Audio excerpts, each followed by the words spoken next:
கர்த்தருடைய பரிசுத்த உள்ள நாமத்துக்கு மகிமை உண்டாகட்டும். ప్రభు యొక్క పరిశుద్ధ నామమునకు మహిమ కలుగును గాక. Glory to the holy name of the Lord. நம்முடைய தியானத்துக்காக நாம் எல்லாரும் நம்முடைய வேத புத்தகத்தை சகரியாவின் புஸ்தகம் 9ஆம் அதிகாரம் 12வது வசனத்துக்கு நேராக திரும்பும்படி கேட்டுக்கொள்கிறேன். మన యొక్క ధ్యానార్థమై మన పరిశుద్ధ గ్రంథమును జకరియా గ్రంథము 9వ అధ్యాయము 12వ వాక్యమునకు మనం తిరిగేద్దాము. For today's meditation, let us turn our Bibles to the book of Zechariah, chapter 9 and verse 12. Turn you to the stronghold, ye prisoners of hope. Even today do I declare that I will render double unto thee. బంధకములో పడి ఉండయో నిరీక్షణ గలవారులారా, మీ కోటను మరలా ప్రవేశించుడి, రెండంతలుగా మీకు మేలు చేసేదనని నేను మీకు తెలియజేయుచున్నాను. நம்பிக்கையுடைய சிறைகளே, அரணுக்கு திரும்புங்கள், இரட்டிப்பான நன்மையை தருவேன், இன்றைக்கே தருவேன். கர்த்தருக்கு ஸ்தோத்திரம். దేవునికి స్తోత్రము. Praise be to the Lord. வேத வசனம் ஒரு வாக்குத்தத்தத்தோடு நம்மை சந்திக்கிறது. ఈ దేవుని యొక్క వాక్యము ఒక వాగ్దానముతో కూడా మనల్ని సందర్శించుచున్నది. This word of God is encountering us today with promise. இரட்டிப்பான நன்மையை தருவேன், அதை இன்றைக்கே தருவேன் என்று ஆண்டவர் சொல்லுகிறார். రెండంతలుగా మీకు మేలు చేసేదనని నేడు నేను మీకు తెలియజేయుచున్నాను. Even today do I declare that I will render double unto thee. யாருக்கு ஆண்டவர் இரட்டிப்பான நன்மையை இன்றைக்கே தருவேன் என்று சொல்கிறார்? ఎవరితో దేవుడు రెండంతలైనటువంటి మేలు నేడు నేను దయచేయుదును అని ఆయన సెలవిచ్చెను? To whom is the Lord saying, even today do I declare that I will render double unto thee? நம்பிக்கை உள்ள சிறைகளை பார்த்து இந்த வார்த்தை எதிர்கொண்டு வருகிறது. బంధకముల్లో పడియుండి నిరీక్షణ గలవారితో ప్రభు యొక్క వాక్కును సెలవిచ్చుచున్నాడు. The Lord is saying this word unto those who are in the stronghold, ye prisoners of hope. நம்பிக்கையுள்ள சிறைகளாக இருந்தாலும் அவர்கள் அரணுக்கு திரும்ப வேண்டியது அவசியமாக இருக்கிறது. బంధకములలో పడియుండి నిరీక్షణ గలవారుగా కనబడుచున్న సరే వారు తమ కోటకు మరలా ప్రవేశించవలసి ఉన్నది. Those who are as prisoners of hope, it is time for them to turn again to the stronghold. இந்த வேத வசனத்திலே ஒரு நம்பிக்கையை குறித்து நாம் படிக்கிறோம். ఈ దేవుని వాక్యములో ఒక నిరీక్షణ గురించి మనం చదువుచున్నాము. In this word of God we read about hope. இரண்டாவது, அந்த நம்பிக்கை நிமித்தம் சிறைப்படுத்தப்பட்ட ஒரு கூட்ட கைதிகளை குறித்து நாம் படிக்கிறோம். రెండవదిగా ఆ యొక్క నిరీక్షణను బట్టి చెరగొన్నపోబడినటువంటి ఒక గుంపు ఖైదీలను మనం చూస్తున్నాము. Secondly, we see about a group of people who have been captured and are prisoners of hope. இவர்கள் தங்களுக்கென்று வைக்கப்பட்டிருக்கிற அரணான பாதுகாப்பான ஒரு இடத்தை நோக்கி அவர்கள் போக வேண்டியது அவசியமாக இருக்கிறது. వీరు తమ కొరకు ఉంచబడినటువంటి ఒక మంచి సంరక్షణ గల కోటలోనికి వారు ప్రవేశించుట అవసరమైనది. It is necessary for them to enter into the stronghold or the fortress that has been kept for them. யாரெல்லாம் அப்படி அந்த அரணை நோக்கி பிரயாணம் பண்ணுகிறார்களோ அவர்களுக்கு ரெட்டிப்பான நன்மையை இன்றைக்கே தருவேன் என்று கர்த்தர் வாக்கு பண்ணுகிறார். ఎవరైతే ఆ కోటకు లేక ఆ యొక్క దుర్గములో ప్రవేశించుటకు ప్రయాణము చేయుచున్నారో అట్టి వారికి దేవుడు రెండంతలుగా నేను మేలు చేసేదనని నేడు ఆయన తెలియజేయుచున్నాడు. For those who are journeying to enter into this stronghold, the Lord is saying, even today I will render double unto thee. இங்கே சொல்லப்பட்டிருக்கிறதான அந்த சிறைகள் யார்? ఇక్కడ చెప్పబడినటువంటి బంధకముల్లో పడి ఉన్న వారు ఎవరు? Who are these who are in prison now? சிறை கைதிகள் யார்? ఈ యొక్క చెర ఖైదీలు ఎవరు? Who are these captives who are in prison? அவர்கள் கைதி பண்ணப்பட்டு ஒரு சிறை இருப்புக்குள்ள இருக்கிறதாக இந்த வேத வசனம் சொல்லுகிறது. వారు ఖైదీలుగా వారు బంధకముల్లో పడి చెరలో ఉన్నట్టుగా ఈ వాక్యము తెలియజేయుచున్నది. This verse is telling us that they have been captured and are in bondage and are prisoners in prison. அந்த சிறை இருப்பு என்று சொல்லுகிறது எதை காட்டுகிறது? ఆ యొక్క చెర అని చెప్పునది దేనిని సూచించున్నది? What does this prison signify? அவர்கள் கைதிகள் என்று சொல்லப்பட்டிருக்கிறதே, அந்த கைதிகளுடைய பொருள் என்ன? ఆ యొక్క బంధకముల్లో పడి ఉన్నారన్నటువంటి ఖైదీలు అనగా వారి యొక్క అర్థం ఏమై ఉన్నది? What is the meaning of these prisoners who are in bondage? எது நிமித்தம் அப்படி கைதிகளானார்கள்? ఎందు నిమిత్తము వారు ఇలాగన ఖైదీలుగా మారి ఉన్నారు? For what have they become prisoners? அவர்களுக்கு கொடுக்கப்பட்ட நம்பிக்கை நிமித்தம் அவர்கள் அப்படிப்பட்ட ஒரு கைதிகளாக மாற வேண்டியது அவசியமாகும். వారికి ఇవ్వబడినటువంటి నిరీక్షణను బట్టి ఈలాగున వారు ఖైదీలుగా మారుట అవసరంగా ఉన్నది. It was become necessary for them to become prisoners because of the hope that was given unto them. இந்த வசனங்கள் யாரை குறித்து சொல்லப்படுகிறது? ఈ యొక్క వాక్యములు ఎవరిని గురించి చెప్పబడి ఉన్నవి? About whom are these verses written? கர்த்தருக்கு ஸ்தோத்திரம். దేవునికి స్తోత్రము.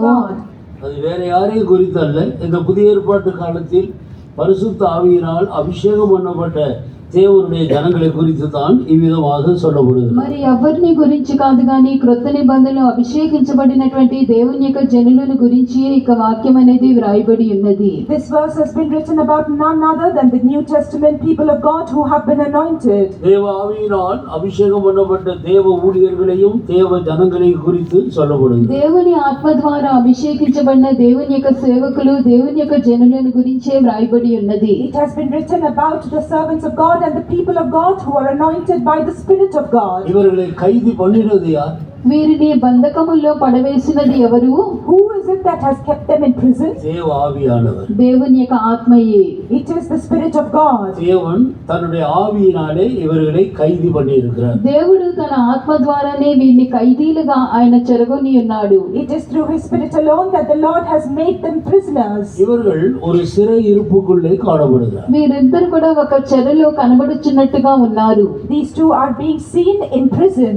சிறை என்று சொல்லும்போது சுயத்தை இழந்த ஒரு இடம். ఒక చెరసాల అని చెప్పినప్పుడు మన యొక్క స్వయమైనటువంటి స్వార్థాన్ని పోగొట్టుకున్న స్థలమై ఉన్నది. When we say prison, it is a place in which we have lost ourselves. சிறை இருப்புக்குள்ள போன பிறகு ஒரு மனிதனுக்கு சுயாதீனம் கிடையாது. ఒక చెరలోనికి వెళ్ళిన తర్వాత ఒక మనుషునికి స్వాతంత్ర్యము లేదు.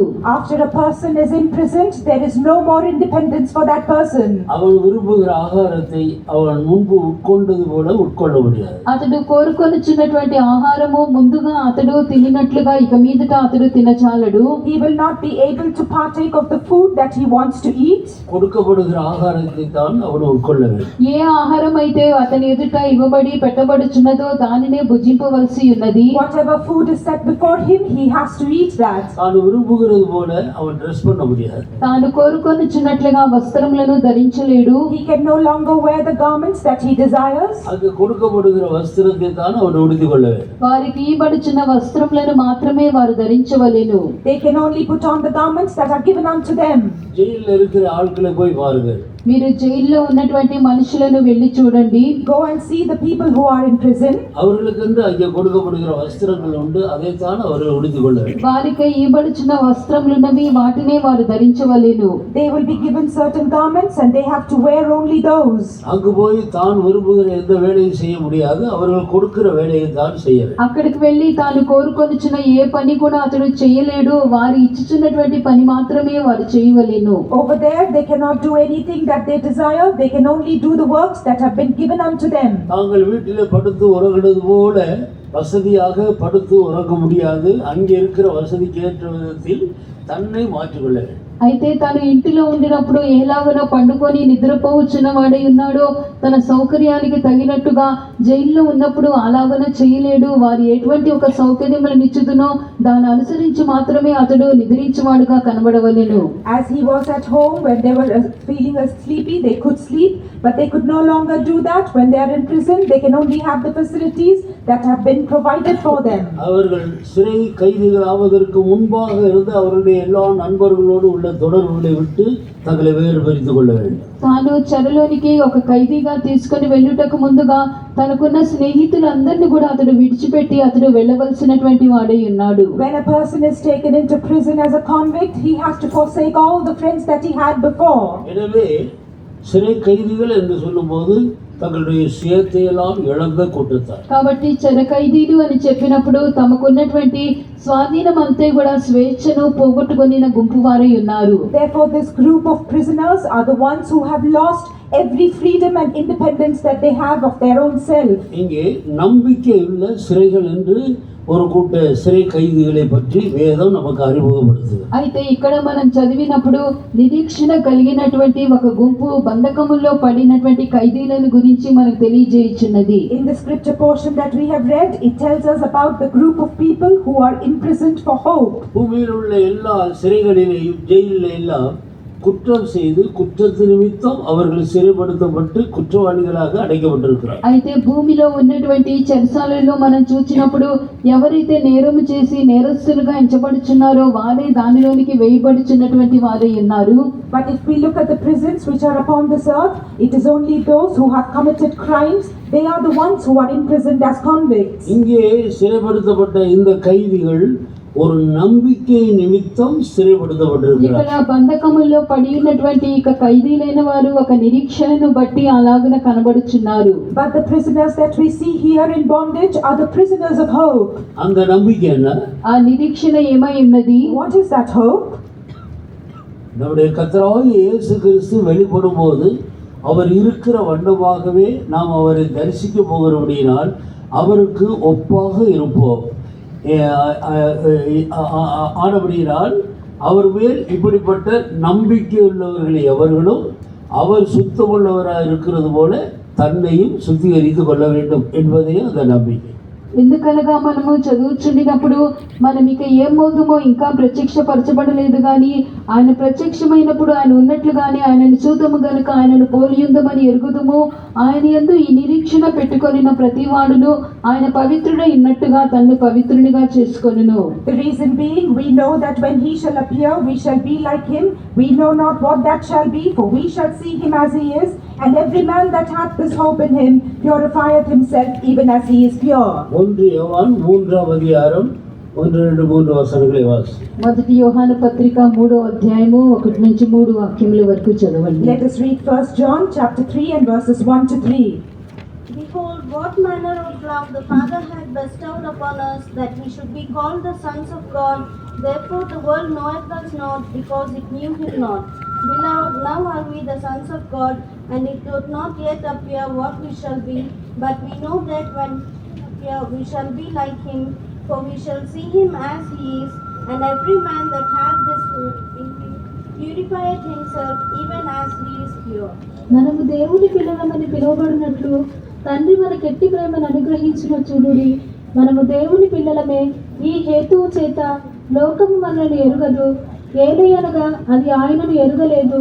ప్రియులారా, ఇప్పుడు మనము దేవుని పిల్లలమై ఉన్నాము. మనమిక ఏమవుదుమో అది ఇంకా ప్రత్యక్షపరచబడలేదు కానీ ఆయన ప్రత్యక్షమైనప్పుడు ఆయన ఉన్నట్లుగానే ఆయనను చూతుము కనుక ఆయనను పోలి ఉందమని ఎరుగుదము. ఆయన యందు ఈ నిరీక్షణ పెట్టుకొనిన ప్రతి వాడును ఆయన పవిత్రుడై ఉన్నట్టుగా தன்னை பவித்திரனுగా చేసుకొనును. பிரியமானவர்களே, இப்பொழுது தேவனுடைய பிள்ளைகளாய் இருக்கிறோம். இனி எவ்விதமாய் இருப்போம் என்று இன்னும் வெளிப்படவில்லை. ஆகிலும் அவர் வெளிப்படும் போது அவர் இருக்கிற வண்ணமாகவே நாம் அவரை தரிசிப்பதினால் அவருக்கு ஒப்பாயிருப்போம் என்று அறிந்திருக்கிறோம்.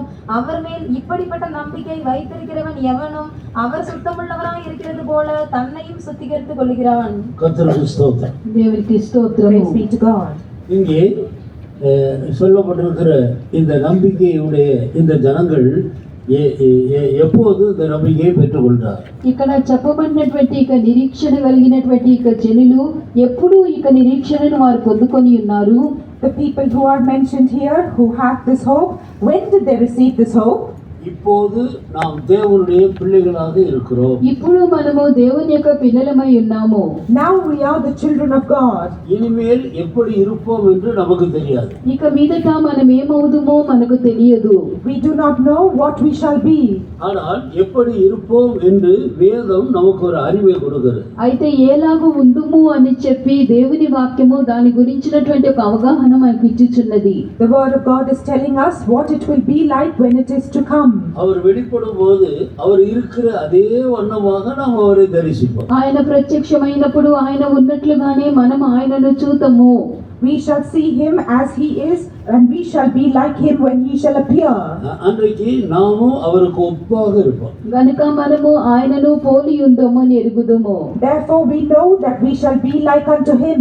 அவரை பார்த்தாலும் நம்மை பார்த்தாலும் ஒன்று போல இருக்கும். ఆయనను చూచినా మనల్ని చూచినా కూడా ఒకే విధంగా కనబడును. Whether we look at him or at us, we will be in the same manner. இப்படி ஒரு நம்பிக்கையை, இனி நாம் எப்படி இருப்போம் என்பதை பற்றிய ஒரு நம்பிக்கையை సత్య వేదం நமக்கு கொடுக்கிறது.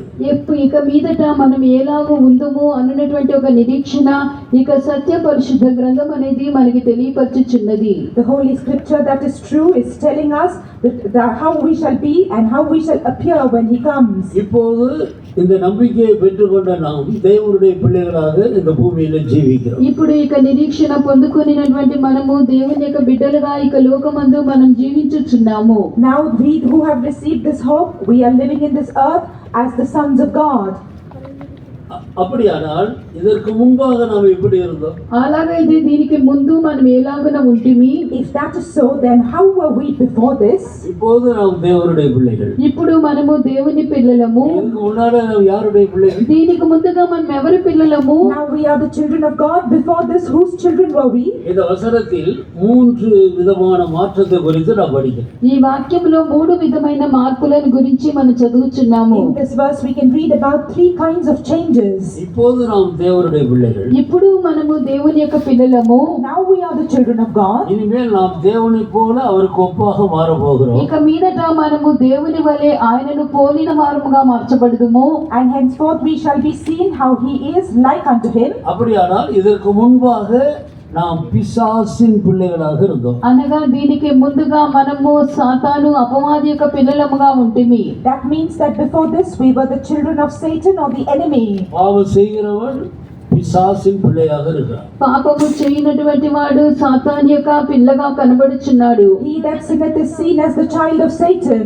நாம் பாவத்தில் ஜீவித்த நாட்கள் வரைக்கும் நாம் சாத்தானுடைய பிள்ளைகளாக இருந்தோம். పాపము చేసి జీవించే అంతవరకు కూడా మనము సాతాను యొక్క పిల్లలముగానే కనబడి ఉంటిమి. Until we sinned and we were in sin, we were seen as the children of Satan. நாம் என்றைக்கு எல்லா பாவங்களையும் நாம் நம்முடைய அருமையான இயேசுவிடத்தில் அறிக்கையிட்டு அவருடைய இரத்தத்தால் நாம் பாவங்கள் போக கழுவப்பட்டோமோ அன்று முதல் நாம் தேவனுடைய பிள்ளைகளாகும்படியான அதிகாரத்தை பெற்றுக்கொண்டோம்.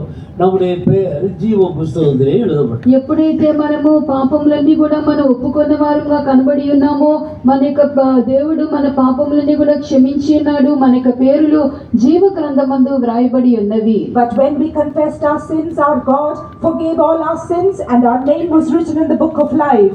அதுவரையும் நம்முடைய பெயர் நரகத்துக்கு போகிறதான సాతానుடைய కూటத்தாరుடையோடு நம்முடைய பெயர் எழுதப்பட்டிருக்கிறது. అంతవరకు కూడా నరకమునకు వెళ్ళినటువంటి సాతాను యొక్క గుంపులో చేరినటువంటి పట్టికలో మన యొక్క పేర్లు ఉన్నవి. Up until then, our name was included in the list of people that Satan had who were going on to hell. அதை குறித்து வெளிப்படுத்தின விசேஷம் 20ஆம் அதிகாரத்தில் நான் வாசிக்கும் போது பூமியிலே மனிதர்களாக பிறந்த எல்லோருடைய பெயர்களும் பொதுவான புஸ்தகம் என்ற ஒரு புஸ்தகங்களிலே அவருடைய పేరు எழுதப்பட்டிருக்கிறதாக వేదం நமக்கு காட்டி கொடுக்கும். దీని గురించి మనము ప్రకటన గ్రంథము 20వ అధ్యాయంలో మనం చదువుచున్నప్పుడు ఈ యొక్క భూమి మీద జన్మించినటువంటి వారందరి యొక్క పేర్లు అందరికీ చెందినటువంటి ఒక సమిష్టి గ్రంథములో అవన్నీ వ్రాయబడి ఉన్నట్టుగా మనం చూడగలుగుచున్నాము. About this we can read off in the book of Revelation chapter 20 that everyone who is born upon this earth is written in a book. கடைசியாக வெள்ளை சிங்காசன நியாயத்திற்கு வரும்போது நியாயம் தீர்க்கப்படும்படி பூமியில் உள்ளதான மரித்தோரான சிறியோர் பெரியோர் எல்லாரும் சமுத்திரத்தில் மரித்தவர்கள் பூமியில் மரித்தவர்கள் எங்கே மரித்திருந்தாலும் ஆதாம் முதல் கொண்டு மரித்தவர்களான சகலரும் அங்கே வந்து நிற்கிறார்கள். దాని తర్వాత ధవళమైనటువంటి మహాసింహాసనం యొక్క న్యాయ తీర్పు అనేది జరుగుతూ ఉండినప్పుడు అప్పుడు భూమి మీద జన్మించినటువంటి వారందరిలో మృతులైన వారందరూ గొప్పవారేమి కొద్దివారేమి అయిన వారందరూ కూడా ఆ యొక్క గ్రంథంలో వ్రాయబడిన వారు ఆ యొక్క సింహాసనం ఎదుటకు వచ్చి వారు నిలవబడట చూచి ఉన్నాడు. After that we see that the great white throne judgment took place, and at that time the dead, small and great, all of them, whoever were born upon the earth, they have come there for the judgment. இப்போது சுமார் 750 கோடி ஜனங்கள் முழு உலகத்திலேயே జీవించు கொண்டிருக்கிறார். ఇప్పుడు దాదాపు కూడా 750 కోట్లకు పైగా జనులు భూమి మీద జీవించుచున్నారు. Right now there are people who are above 750 crores of people.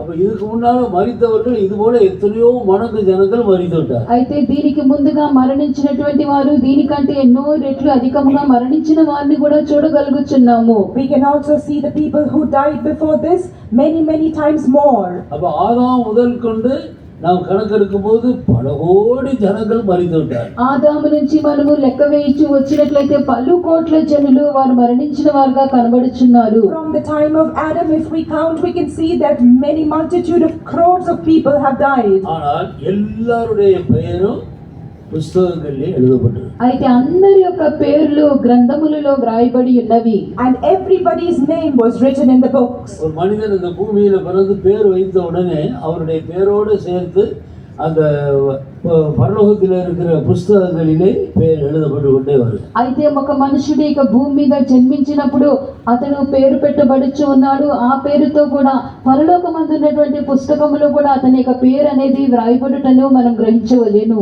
We can understand that when a person is born upon this earth, he is given a name. The same name is also entered into the books in heaven. வெளிப்படுத்துகிற விசேஷம் 20ஆம் அதிகாரத்திலே 12வது வசனத்தில் நாம் படிக்கிறோம். எல்லாரும் வந்து ஆண்டவருக்கு முன்பாக நிற்கும்போது அந்த புஸ்தகங்கள் திறக்கப்பட்டன என்று ஒரு வசனத்தை நாம் பார்க்கிறோம். ప్రకటన గ్రంథము 20వ అధ్యాయము తెలుగులో 11వ వాక్యం నుండి చదువుచూ ఉండినప్పుడు చివరిగా గ్రంథములన్నీ కూడా విప్పబడి ఉండుటను మనం చూడగలుగుచూ ఉన్నాము. In the book of Revelation chapter 20 and verse 12, it is written here that finally all the books were opened. அந்த புஸ்தகங்களிலே மரித்தோரான சிறியோர் பெரியோர் அனைவருடைய பெயர்களும் எழுதப்பட்டிருக்கு. ఆ యొక్క గ్రంథములు యందు గొప్పవారేమి కొద్దివారేమి మృతులైన వారందరి యొక్క పేర్లు దానిలో వ్రాయబడి ఉన్నవి. And in these books, whether they were small or great, every person's name was written. ஒவ்வொரு மனிதனும் இந்த பூமியிலே அவன் பிறந்தது முதல் அவன் செய்கிறதான நன்மையானாலும் தீமையானாலும் சகலமும் எழுதப்பட்டு கொண்டே வருகிறது. ఒక మనుషుడు భూమి మీద జన్మించినది మొదలుకొని అతడు చేసినటువంటి క్రియలు అవి మంచివే కానీ చెడ్డవే కానీ అన్నీ కూడా ఆ యొక్క గ్రంథముల్లో వ్రాయబడుటను మనం చూడగలుగుచున్నాము. We can see that after a person is born upon the earth, all his deeds, whether they be good or evil, everyone is recorded in the books. ஒரு ஆள் பிறந்து அவருடைய பெயர் ஏசு அடியான் என்று வைத்துக் கொள்ளுங்கள். ఒక వ్యక్తి జన్మించినారు అనుకోనండి, ఆమె పేరు యేసు అడియాలని చెప్పి అనుకోనండి. Let us consider that a person was born whose name was Esadiol. கிறிஸ்தவர்களோ Hindu மதத்தை சேர்ந்தவர்களோ முஸ்லீமோ யாராக இருந்தாலும் அவருடைய பெயர் அந்த புஸ்தகத்தில் எழுதப்படும். அவர்கள் எத்தனை வருடம் பூமியில் உயிரோடு இருக்கிறார்களோ அது வரைக்கும் அவர்கள் செய்கிறதான நன்மையானாலும் தீமையானாலும் సకలము எழுதப்பட்டு கொண்டே வருகிறது. అయితే వారు జన్మించి వారు భూమి మీద ఎన్ని సంవత్సరములు వారు జీవించి ఉన్నారని వారు చేయించినటువంటి క్రియలన్నీ కూడా అవి ఎలాగున్నవి మంచివైనను సరే చెడ్డవైనను సరే అన్నీ కూడా ఆ యొక్క గ్రంథములో వ్రాయబడుచునే వచ్చుచున్నవి. After their birth, all that they have done, all the years of their life upon the earth, their deeds, whether they were evil or good, all of them were written in the books. கர்த்தருடைய வசனங்களை நாம் தேடி பார்த்தால் இது சம்பந்தப்பட்ட ஒவ்வொன்றும் வேறு இடத்துல பல இடங்களில் அங்கும் இங்குமாக எழுதப்பட்டிருக்கிறது. நாம் அதை ஆராய்ந்து பார்த்தால் கరెక్ట్గా కண்டுபிடிக்கலாம். దేవుని యొక్క వాక్యమును మనం పరిశీలించి మనం చూసినట్లయితే దీనికి సంబంధించినటువంటి వాక్యములు దాని యొక్క జత వాక్యములు దేని జత పక్షి దాని యొక్క ఉండక మానదని చెప్పినట్లుగా దాని జతను మనం ఎక్కడైనా సరే కనుగొనగలుగుచున్నాము. According to this word and the words or the verses which are related to this, we can see and compare and pair them together and see that they are true. வெளிப்படுத்துகிற விசேஷத்தில் 20ஆம் அதிகாரத்தில் புஸ்தகங்கள் திறக்கப்பட்டன, அதில் எழுதப்பட்டதன்படியே நியாயம் தீர்க்கப்பட்டார்கள் என்று மட்டும்தான் அங்கே எழுதியிருக்கு. ஆனால் அதில் என்ன எழுதப்பட்டிருக்குன்றது அங்கே இல்லை. பிரசங்கின் புஸ்தகம் 12ஆம் அதிகாரத்தில் అయితే మనం ఇక్కడ ప్రకటన గ్రంథము 20వ అధ్యాయంలో మనము చదువుచూ ఉన్నాము. ఇక్కడ చదివినప్పుడు అప్పుడు గ్రంథములు తెరవబడి ఉన్నవి. ఆ గ్రంథములు యందు వ్రాయబడి ఉన్న వాటిని బట్టి తమ క్రియల చొప్పున మృతులు తీర్పు పొందిరి అని మాత్రమే ఇక్కడ వ్రాయబడి ఉన్నది. అయితే అవన్నీ కూడా ఏమై ఉన్నవి అని చెప్పి ప్రసంగి గ్రంథము 12వ అధ్యాయంలో దీని గురించినటువంటి కార్యములు మనం చదవగలుగుచున్నాము. In the book of Revelation 20th chapter and verse 12, we can see that all of these things were written in the books according to their works, and the people were judged, the dead were judged according to them. But about this we can read more in Ecclesiastes chapter 12. ప్రసంగి அதில் எழுதப்பட்டதன்படியே அவர்கள் நியாயம் தீர்க்கப்பட்டார். దానిలో వ్రాయబడినటువంటి ప్రకారముగానే వారు తీర్పు పొంది ఉన్నారు. According to as it was written, they were judged. ஆனால் என்ன எழுதப்பட்டிருக்கிறது? అయితే అక్కడ ఏమని వ్రాయబడి ఉన్నది? So what is written there? பிரசங்கின் புஸ்தகத்தில் வாசிக்கிறீர்கள். ప్రసంగి 12వ అధ్యాయము 14వ వాక్యము. But God shall bring every work into judgment with every secret thing, whether it be good or whether it be evil. గూఢమైన ప్రతి అంశమును గురించి దేవుడు విమర్శ చేయనప్పుడు ఆయన ప్రతి క్రియను అది మంచిదే గాని చెడ్డదే గాని తీర్పులోనికి తెచ్చును. ஒவ்வொரு கிரியையையும் அந்தரங்கமான ஒவ்வொரு காரியத்தையும் நன்மையானாலும் தீமையானாலும் தேவன் நியாயத்திலே கொண்டு வருவார். கர்த்தருக்கு ஸ்தோத்திரம். దేవునికి Praise be to స్తోత్రము. God. அப்ப நியாய தீர்ப்பின் போது புஸ்தகங்கள் திறக்கப்பட்டன. కాబట్టి న్యాయ విమర్శ జరిగినప్పుడు గ్రంథములు విప్పబడెను. Therefore, when judgment is pronounced, the books shall be opened. அதில் எழுதப்பட்டதின்படியே மனிதர்கள் நியாயம் தீர்க்கப்பட்டார். దానిలో వ్రాయబడిన ప్రకారంగానే మనుషులు తీర్పు పొందిరి. And according to what it was written, the people were judged. அதில் என்ன எழுதப்பட்டிருக்கிறது? దానిలో ఏమి వ్రాయబడి ఉన్నవి? What has been written in it? நன்மையானாலும் தீமையானாலும் அந்தரங்கமாக மறைவாக செய்த காரியமானாலும் வெளியரங்கமான காரியமானாலும் సకలము அதிலே எழுதப்பட்டு கொண்டே வருது. ఆ క్రియలు ప్రతి క్రియ అది మంచిదే గాని చెడ్డదే గాని గూఢమైనటువంటి ప్రతి అంశము అన్ని కూడా ఈ గ్రంథములో వ్రాయబడి దాని ప్రకారంగానే తీర్పు తీర్చబడుచు ఉన్నవి. Every secret thing, whether it be good or whether it be evil, everything was written in the books, and according to this was judgment done. கர்த்தருக்கு ஸ்தோத்திரம். దేవునికి Praise be to స్తోత్రము. God. அப்போ நாம் இந்த பூமியில ஒரு தவறு செய்து விட்டு யாருக்கும் தெரியாமல் செய்து விட்டு அதை மறைத்து விட்டு நாம் இல்லை என்று சொல்லிவிடலாம். మనం ఈ భూమి మీద ఒక తప్పిదమును చేసి ఎవ్వరు కూడా దాన్ని చూడలేదని చెప్పి దాన్ని మనము చెయ్యలేదని చెప్పి నిరాకరింపవచ్చును. Perhaps we might say that you have committed a mistake on this earth and say that no one has seen it and deny committing it. அது எப்படி செய்தோம் எப்பொழுது செய்தோம் என்பதை பற்றி ரொம்ப தெளிவா அந்த புத்தகத்தில் எழுதப்பட்டிருக்கு. అయితే దానిని మనము ఎప్పుడు చేసి ఉన్నాము ఎక్కడ చేసి ఉన్నాము అని చెప్పి చాలా స్పష్టంగా ఆ గ్రంథంలో వ్రాయబడి ఉండును. But it will be written very specifically when we have committed that mistake and where. அப்ப நியாய தீர்ப்பு நாளிலே நியாயம் தீர்க்கப்படும் போது உன் இருதயம் தாங்குமோ? అందుచేత ఇలాగున న్యాయ తీర్పు న్యాయ విమర్శ జరుగుచున్నప్పుడు దాని నీకు హృదయము భరించగలదా అని అడగబడుచున్నది. Therefore it is written, can the heart bear it when this kind of judgment is being pronounced? அப்ப எதையாவது நம்ம மறைக்க முடியுமா? కాబట్టి ఏదైనా సరే మనము దాచిపెట్టగలమా? Therefore whatever it is, can we hide it? நியாய தீர்ப்பை குறித்து ஒரு பொதுவான அறிவு இப்படி இருக்கிறது. ఇలాగున న్యాయ తీర్పును గురించి సాధారణముగా ఒక అవగాహన మనకి ఇలాగున కలుగుచున్నది. Therefore we have an awareness about the judgment in this manner. ஒரு ஆள் 100 வருடம் ஜீவிக்கிறார் என்று வைத்துக்கொள்ளும். ఒక వ్యక్తి 100 సంవత్సరములు బ్రతికి ఉన్నాడని చెప్పి అనుకోనండి. Let us consider that a person has lived for 100 years. அவர் 10 వయதிலே ஒரு தவறு செய்கிறார். అతడు 10 సంవత్సరములప్పుడు ఒక తప్పిదము చేసెను. Perhaps 10 years ago he had committed a mistake. இன்னொரு 10 வயது ஆகும்போது அவருடைய சரீர தோற்றம் மாற்றப்படுகிறது. ఇంకొక 10 సంవత్సరములు దాటినప్పుడు అతని శరీరం యొక్క రూపము మారుచు ఉన్నది. After 10 years the shape, the form of his body is changing. இன்னொரு 20 வருடம் பொறுத்து பார்த்து 40 வருடத்துக்கு வரும்போது அவர் அந்த 10 வருடத்தில் உள்ள அவருடைய போட்டோவை பார்த்தா இது நான் தானான்னு சொல்லி அவருக்கே ஒரு சந்தேகம் வந்து விடுது. అయితే ఇక 20 సంవత్సరములు దాటి అతడు 40 సంవత్సరముల వయసునకు వచ్చినప్పుడు తన 10 సంవత్సరముల యొక్క ఫోటోను అతడు చూసుకొనినప్పుడు ఇది నేనేనా కాదా అనున్నటువంటి ఒక సందేహము కూడా అతనిలోనికి పుట్టవచ్చును. And as he grows and he's over 20 years and reaches 40 years, when he looks back to his picture of 10 years, he can doubt within himself whether it is he or not. அதில் இந்த 20 வருடம் 20 வயசுல நிறைய முடி இருக்கும் சிலருக்கு. ஆனால் 60-70 வயது ஆகும்போது எல்லா முடியும் கொட்டி எல்பட்டு மாதிரி ஆகிடுது சில பேருக்கு. అయితే 15-20 సంవత్సరముల వయసులో కనబడుచున్నప్పుడు తల నిండుగా కూడా వెంట్రుకలన్నీ కూడా చాలా దిద్దముగా కనబడుచు ఉండును. అయితే వయసు పైబడి 60-70 సంవత్సరములకు వచ్చినప్పుడు తల వెంట్రుకలన్నీ కూడా రాలిపోయి బోడిగా మారి అతని యొక్క తల ఒక హెల్మెట్ లాగా మారిపోవచ్చున్నదిగా కనబడుచున్నది. When the person was 15 or 20 years old and they were young, their head was full of hair, but after they are 60 years old, they go bald because all their hair falls off and their head looks like a helmet. கர்த்தருக்கு ஸ்தோத்திரம். దేవునికి స్తోత్రము. Praise be to God. அப்போ அவருடைய 10 வயது போட்டோவையும் 60 வயது 70 வயது போட்டோவையும் பார்த்தா சம்மந்தமே இல்லை. అతని 10 సంవత్సరముల యొక్క ఫోటోను 60-70 సంవత్సరంలో తీయబడిన ఫోటోను చూచినట్లయితే రెండింటికి ఏ సంబంధము లేకుండానే కనబడును. Therefore, if we see a photograph of them at 10 years and a photo of them at 60 or 70 years, there is no connection between the two.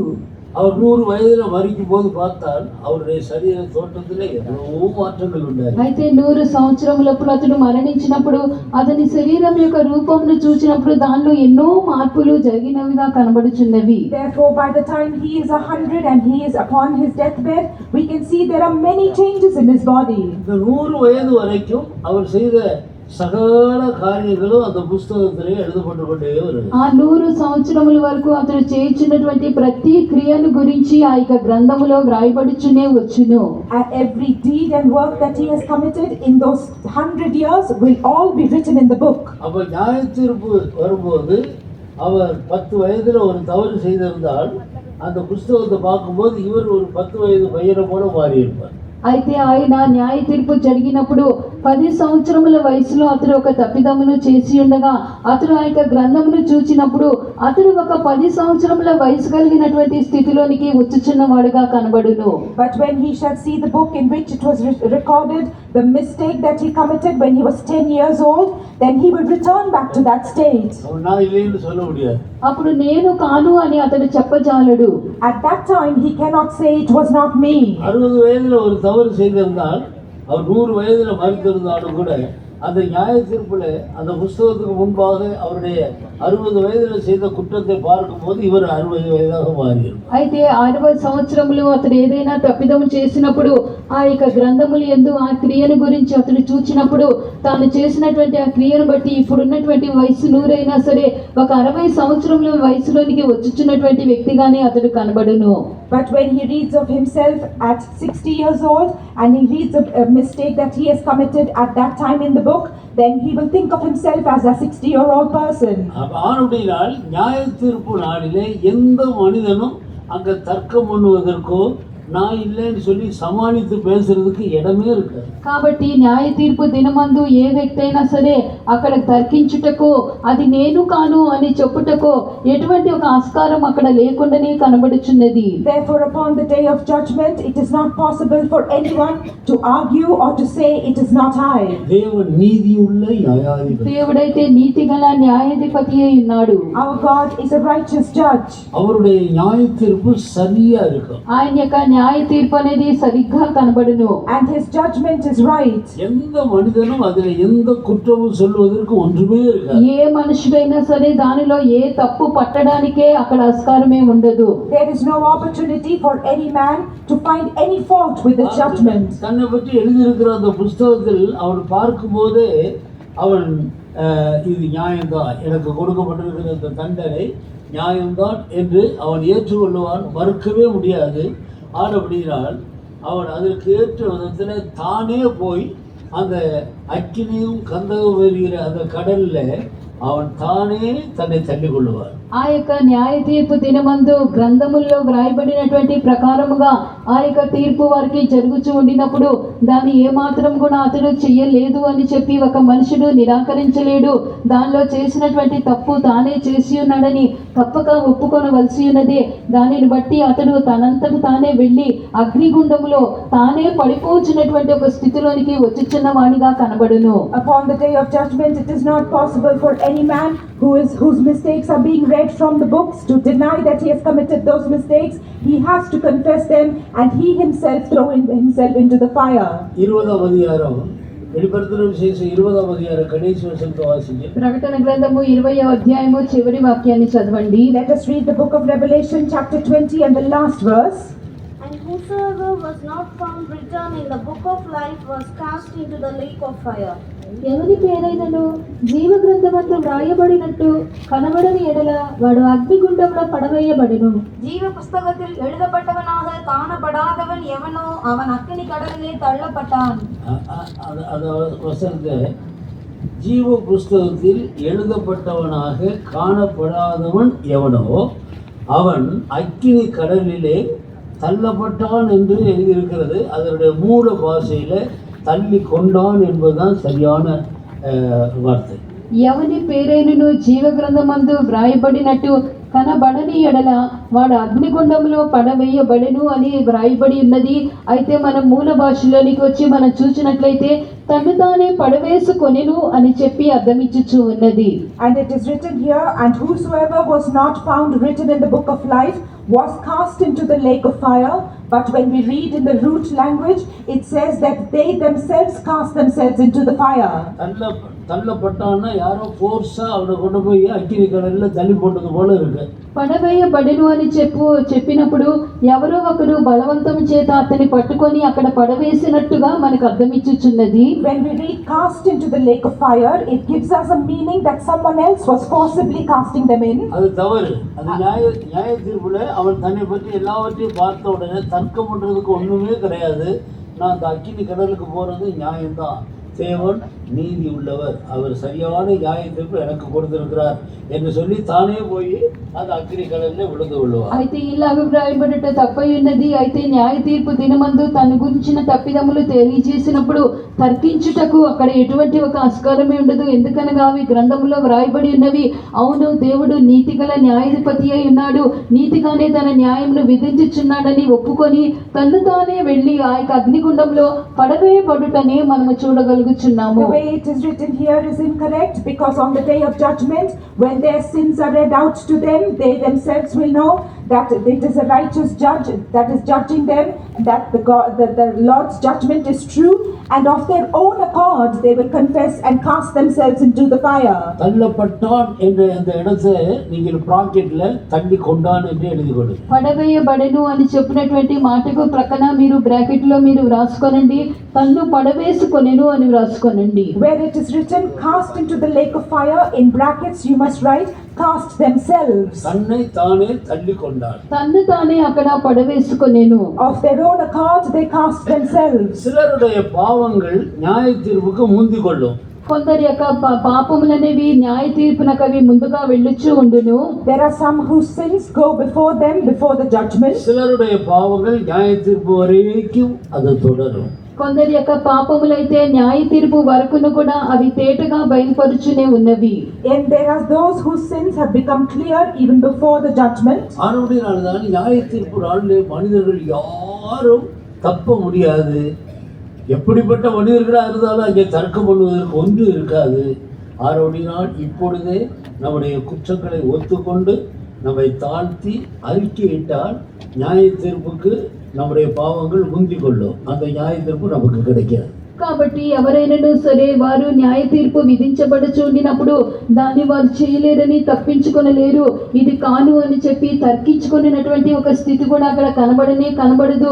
కావున ఇప్పుడే మనము మన యొక్క పాపములన్నీ కూడా మనము దేవుని యొద్ద మనం ఒప్పుకొనినట్లయితేనే కొందరి యొక్క పాపములు వాళ్ళు ముందుగా పోవచ్చునని చెప్పబడుచు ఉండినట్లుగా ఆ తీర్పునకు ముందుగానే మన పాపములను ఒప్పుకొనినప్పుడు మాత్రమే మనం దానిని తప్పించుకొనగలము. Therefore, when judgment is being pronounced, no one can dispute and say it is not I, because judgment will be done accordingly. Therefore, before itself, if we confess our sins and tell them unto the Lord, then as it is written that the sin was clear before the judgment itself.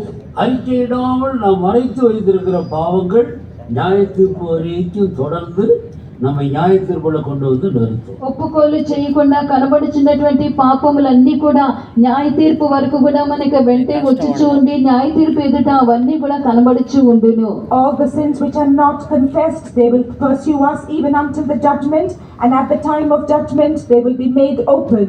நாம் ஒரு பாவத்தையும் மறைக்காமல் எல்லா பாவங்களையும் அறிக்கையிட்டு பாவ மன்னிப்பை பெற்றுக்கொண்டால் நம்முடைய பெயர் இந்த பொதுவான புஸ்தகத்திலிருந்து எடுக்கப்பட்டு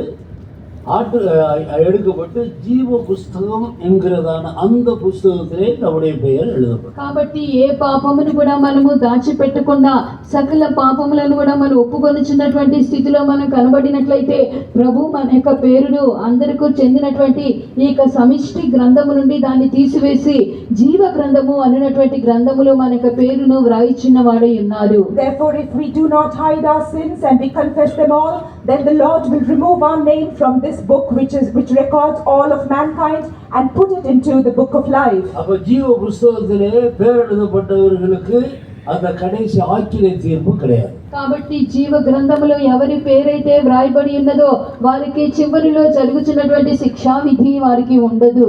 Therefore, all those whose names are written in the book of life, that final judgment will not be இந்த there for them. வசனங்களுக்கு முன்பாக நாம் நடுங்க வேண்டும். ఈ వాక్యములన్నిటి ఎదుట మనము వణకవలసి ఉన్నది. We must tremble before all these verses. எல்லார் கண்ணையும் மறைத்து விடலாம். అందరి కన్నులకు మనము మరుగు చేయవచ్చును. We can hide from all eyes. ஆனால் பரலோகத்தில் எழுதப்பட்ட அந்த புஸ்தகத்துக்கு முன்பாக நம்மை மறைக்க முடியுமா? అయితే పరలోకంలో వ్రాయబడినటువంటి ఆ యొక్క గ్రంథము ఎదుట మనము మరుగు చేయగలమా?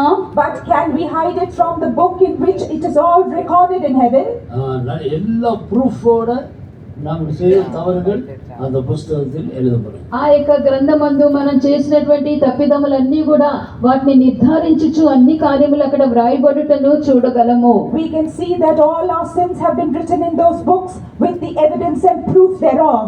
ஆனபடியால்தான் தேவனுடைய பிள்ளைகள் நம்முடைய குற்றங்களெல்லாம் நாம் அறிக்கையிட்டு எப்போது நல்மனசாட்சியோடு நாம் ஜீவிக்கிறோம். కాబట్టి దేవుని యొక్క బిడ్డలు మన యొక్క తప్పిదములన్నీ కూడా మనం ఒప్పుకోలు చేయించు ఎల్లప్పుడూ మంచి మనసాక్షితో కూడా మనం జీవించవలెను. Therefore we the children of God should always confess our sins and live with a good conscience. அதுதான் நாம் செய்ய வேண்டிய முக்கியமான காரியம். అదే మనము చేయవలసినటువంటి ముఖ్యమైనటువంటి కార్యమై ఉన్నది. This is the important thing that we must do.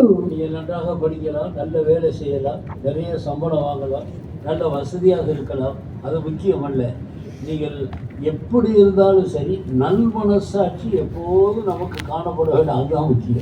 మీరు మంచిగా చదువుకొని ఉండవచ్చును, మంచి ఉద్యోగము చేయవచ్చును, మంచి జీతము మీకు రావచ్చును, మంచి సౌకర్యములతో జీవించవలసి వచ్చును. అయినా కూడా ఇవన్నీ కూడా ఒక విషయము కాదు, కానీ ఎల్లప్పుడూ కూడా ఒక మంచి మనసాక్షితో కూడా మనము జీవించుచున్నామా లేదా అని చూచుకొనుటే ముఖ్యమై ఉన్నది. You might be well educated and have a good job with a good salary and might have all facilities, but this is not important. It is more important that you are living with a good conscience. தானியேலை தூக்கி சிங்க கவியில போட்டு விட்டார். దానియేలు వారు పట్టుకొని సింహముల గుహలో వారు వేసి ఉన్నారు. They captured Daniel and put him in the den of lions. அந்த சிங்கத்தினுடைய ஒரு சுவாவம் என்னன்னா, இன்னைக்கு ஒரு கெவியில ஒரு 10 சிங்கங்கள் இருக்கிறது என்று வைத்துக் கொள்ளுங்க. அதில் 50 குற்றவாளிகளை போடுறாங்க. அந்த 50 குற்றவாளிகளுக்கு இந்த 10 சிங்கத்துக்கு இந்த 50 குற்றவாளிகள்ன்றது தாராளமான சாப்பாடு, ஃப்ரெஷ்ஷாக அது சாப்பிட்டுட்டு அதுக்கு பிறகு அது திருப்தியான பிறகு மறுபடியும் சாப்பிடாது, அது அமைதியாகிவிடும். ஒரு இந்த 10 சிங்கங்களும் இந்த 50 குற்றவாளிகளில் ஒவ்வொரு சிங்கமும் ஒரு ஆளை சாப்பிட்டுருச்சுன்னு வைங்க, 2 பேரை சாப்பிட்டுருச்சுன்னே வைங்களே, சாப்பிட்டா கூட 20 பேர் போக மிச்சம் 30 பேர் மிச்சம் இருக்கிறாங்க. அப்போ நாளைக்கு அடுத்த நாள் அதுக்கு பசி எடுக்கும்போது ஏற்கனவே இந்த 20 பேர் சாப்பிட்டதில் மீதியாக இருக்கிறதான அந்த கறியை சாப்பிடாது, இந்த 30 பேர் ஃப்ரெஷ்ஷாக இருக்கிறாங்களே அவங்கள தான் கடிச்சு சாப்பிடும். అయితే ఒక சிங்கத்தினுடைய சுபாவம். సింహం గుహలో ఒక 10 సింహములు ఉన్నవి అని చెప్పి మీరు అనుకోనండి.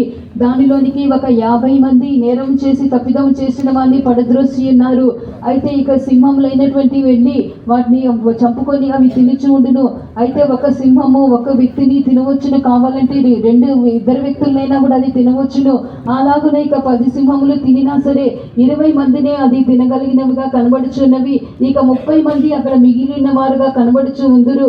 అయితే మరుసటి దినమందు మరలా సింహము నిన్నటి దినాన్న ఇక 20 మందిలో మిగిలినటువంటి ఆ మాంసము కానీ అక్కడ పడి ఉన్నటువంటివి కానీ ఏది కూడా మరలా తీసుకొని తినదు. ఆ సింహం అయితే అది మరలా కూడా క్రొత్తగా వెళ్ళి చంపుకొని తాజాగా ఉన్నటువంటి మాంసమునే పట్టుకొని తినుచున్నదిగా ఉన్నది. సింహం యొక్క స్వభావము ఇదే ఉన్నది. Let us consider that there were 10 lions in the den, and if 50 people are cast into them, each lion can eat 1 or 2 maximum of those people. So therefore, those 10 lions might eat 20 people on the first day. The next day, the lions will not go back to the remains from the previous day, but they will go and attack the 30 remaining people and eat fresh flesh. கர்த்தருக்கு ஸ்தோத்திரம். దేవునికి Praise స్తోత్రము. be to God. ஆனால் இந்த தானியேல் எத்தனையோ சிங்கங்களுக்கு மத்தியில இந்த ஒரு தானியேல் தான் போடப்பட்டார். అయితే ఎన్నో సింహముల మధ్యలో ఈ ఒక్క దానియేలు మాత్రమే పడవేయబడి ఉన్నాడు. And Daniel as a single person was cast amidst many lions. அப்ப தானியேலுடைய சரீரத்துல மீதியாக ஒரு பகுதியை பார்க்க முடியாது. అలాగైనట్లయితే దానియేలు యొక్క శరీరములో మిగిలినటువంటి భాగముగా ఒక్క భాగమైనా సరే మనం ఏమాత్రము చూడలేము. If that was the case, then we would not have been able to see even a single remaining part of Daniel. ஆனால் தானியேல் அந்த சிங்க கவியில அவருடைய கைகளை கட்டி கால்களை கட்டி தூக்கி போட்டார்கள். அவர் போட்ட இடத்துல அப்படியே இருந்தார். அந்த சிங்கக்கண்ணெல்லாம் ஓடி வந்தது. அவரை ஸ்மெல் பண்ணி பார்த்து விட்டு ஒரு சிங்கம் கூட அவரை சேதப்படுத்தவில்லை. అయితే దానియేలును పట్టుకొని అతని చేతులు కాళ్ళు బంధించి అలా గుహలో వారు పడవేసి ఉన్నారు. పడవేసిన చోట అలాగనే దానియేలు పడి ఉన్నాడు. సింహములు వచ్చి దానియేలు యొక్క వాసనను చూచుచూ ఉన్నవి కానీ ఏది కూడా దానియేలును పట్టుకొని లేదు, ఏది కూడా అతని చంపి తినలేదు. Daniel was captured, he was bound hand and foot and cast into the lion's den. And where he was cast, he lay the same way. The lions came round about him, and they smelt his scent, but none of them could do anything unto him. சிங்கங்களுக்கு பசி தாங்க முடியல. సింహములకైతే ఆకలి అవి భరించలేకపోవచ్చు ఉన్నవి. The lions could not bear their hunger. ஆனால் ஆகாரம் இருக்கு, சாப்பிட முடியல. ఆహారం అయితే ఉన్నది కానీ తినలేకపోవచ్చున్నవి. Even though the food was before them, they could not eat. சிங்கங்களுடைய வாய் கட்டப்பட்டிருக்கிறது. సింహముల యొక్క నోరు బంధింపబడినది. The mouths of the lions were bound. தேவன் சிங்கங்களின் வாயை கட்டி போட்டார். దేవుడు సింహముల యొక్క నోళ్లను మూయించెను.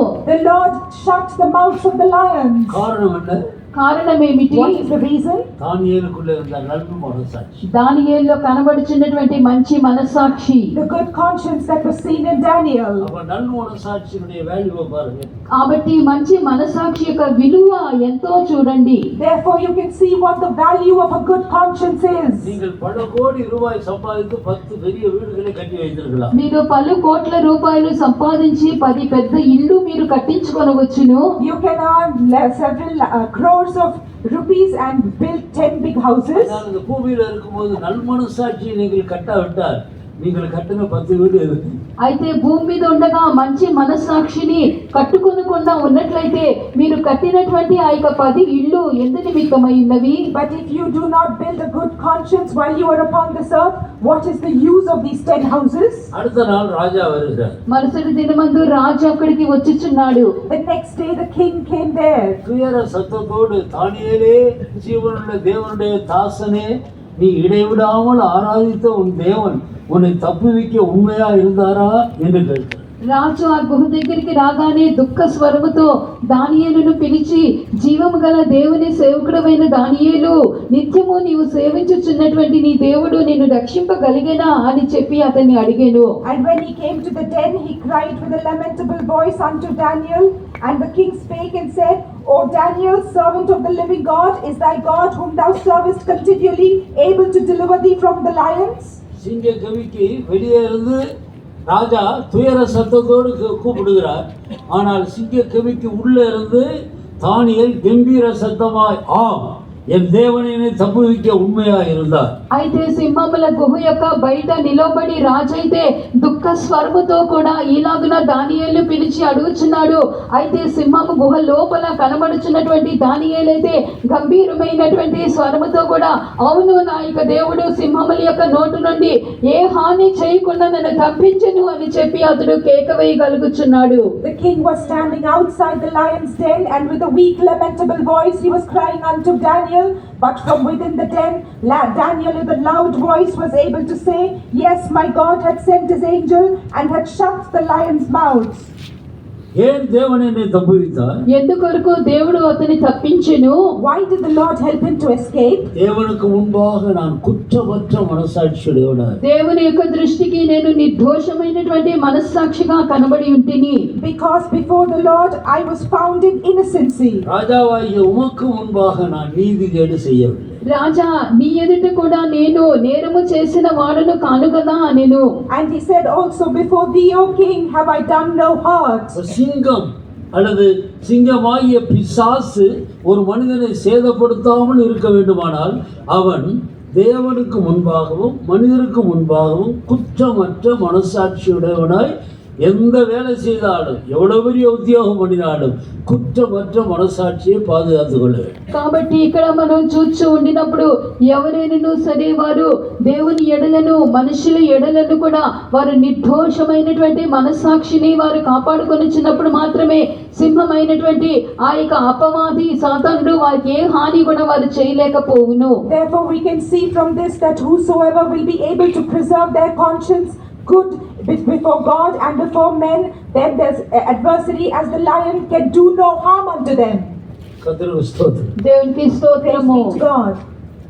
ஐஸ்வர்யவான் லாசரு கதை நம்ம படித்திருக்கிறோம். ధనవంతుడు లాజరు యొక్క కథ మనం చదివి ఉన్నాము. We have read the story of the rich man and Lazarus. இந்த வசனத்தின் அடிப்படையில் அவர்களை நாம் பார்க்கும்போது ఈ వాక్యముల యొక్క ఆధారం మీద వారిని మనం చూచినప్పుడు If we take the basis of these verses and look at them, லாசருக்கு சொந்த வீடு இல்லை, లాజరుకు సొంత ఇల్లు లేదు, Lazarus did not have his own home. நல்ல ஆரோக்கியமான சரீரமும் இல்லை, మంచి ఆరోగ్యవంతమైన శరీరము కూడా లేదు, He neither had a healthy body. சரியான வஸ்திரம் இல்லை, సరైన వస్త్రములు అతనికి లేవు, He also did not have proper garments. சரியான ஆகாரம் இல்லை, సరైన ఆహారం అతనికి లేదు, He did not have good food. அவன் மகா தரித்திரனாக இருக்கிறான். అతడు చాలా బీదవాడైన దరిద్రుడై ఉన్నాడు. He was a very poor person. அந்த ஐஸ்வர்யவான் வீட்டுல போய் மேஜையில இருந்து பிள்ளைகள் எல்லாம் சாப்பிட்டுட்டு தடுமாறி கீழே விழுகிறதான அந்த ஒன்று ரெண்டு சாப்பிட்டு இப்படியே ஜீவித்து கொண்டிருக்கிறான். అయితే అతడు ఆ యొక్క లాజరు ఆ ధనవంతుని యొక్క ఇంటికి వెళ్ళి ఆ లోపల పిల్లలందరూ కూడా తినివేసిన తర్వాత బల్ల మీద నుంచి కింద పడినటువంటి ఆ యొక్క ముక్కలతో కూడా అతడు తిని తన ఆకలి తీర్చుకొనగోరెను. Then we see that Lazarus went into the house of the rich man, and after the children had eaten, he partook of the crumbs which were fed under the table, and he satisfied his hunger. ஐஸ்வர்யவான் எல்லா விதத்திலும் சம்பிரமமாக ஜீவிக்கிறான். ఐశ్వర్యవంతుడైతే అన్ని విధాలా బహుగా సుఖపడుచు జీవించెను. But the rich man was going through all the luxury and lived in comfort. நல்ல வசதியான வீடு, మంచి సౌకర్యమైన ఇల్లు, He had a good house with facilities. ஒரு நாள் போட்ட வஸ்திரத்தை அடுத்த நாள் போடுறது நல்ல வசதியான வஸ்திரங்கள். ఒక దినాన్న ధరించిన వస్త్రాలు మరొక దినమున ధరించడు మంచి వస్త్రములు అతనికి ఉండేను. He had good garments, and he would not wear the same clothes that he wore the previous day. நிறைய வேலைக்காரர்கள் விதவிதமான சாப்பாடுகள். చాలా మంది పనివారు ఉన్నారు, రకరకాలైనటువంటి భోజనములు. He had many servants, and he had diverse types of food. பிரயாணமான நல்ல வாகனங்கள். ప్రయాణము చేయుటకు మంచి వాహనములు. He had good vehicles to travel. ரெண்டு பேரும் ஒரே இடத்துல இருக்கிறார். ఇద్దరు కూడా ఒకే స్థలంలో ఉన్నారు. Both of them were in the same place. ரெண்டு பேரும் ஒரு நாள் மரித்தார். ఇద్దరు కూడా ఒక దినాన్న మరణించిరి. And both died on a day. இம்மைக்குரிய வாழ்க்கைக்கு ஒரு முடிவு உண்டாய். ఇహలోక జీవితానికి ఒక ముగింపు కలిగినది. There was a period to their life's existence. இப்பொழுது ரெண்டு பேரும் மறுமைக்கு வருகிறார். ఇప్పుడు ఇద్దరు కూడా వారు పరమునకు వెళ్ళొచ్చున్నారు. And now both of them are going to heaven. இங்கே லாசரு கீழே இருக்கிறான், ஐஸ்வர்யவான் மேலே இருக்கிறான். అయితే ఇక్కడ మనము చూచుండినప్పుడు లాజరు అక్కడ ఉన్నాడు, ఐశ్వర్యవంతుడైతే అక్కడ దూరాన్ని కనబడుచు ఉన్నాడు. Now we can see that Lazarus was in a certain place and the rich man was far away from him. மறுமையில் வரும்போது லாசரு உயரமாக இருக்கிறான், ஐஸ்வர்யவான் கீழே இருக்கிறான். అయితే పరమునకు వచ్చినప్పుడు లాజరు అయితే ఎంతో పైన ఉన్నతంలో కనబడుచున్నాడు, ఈ ధనవంతుడైతే ఎంతగానో క్రింద కనబడుచు ఉన్నాడు. Therefore we can see that Lazarus was on high in the heavens and the rich man was seen low down. இந்த லாசரு உயர கொண்டு போனது இது. ఈ యొక్క లాజరును అలాగన పైకి తీసుకొని వెళ్ళినది ఏమై ఉన్నది?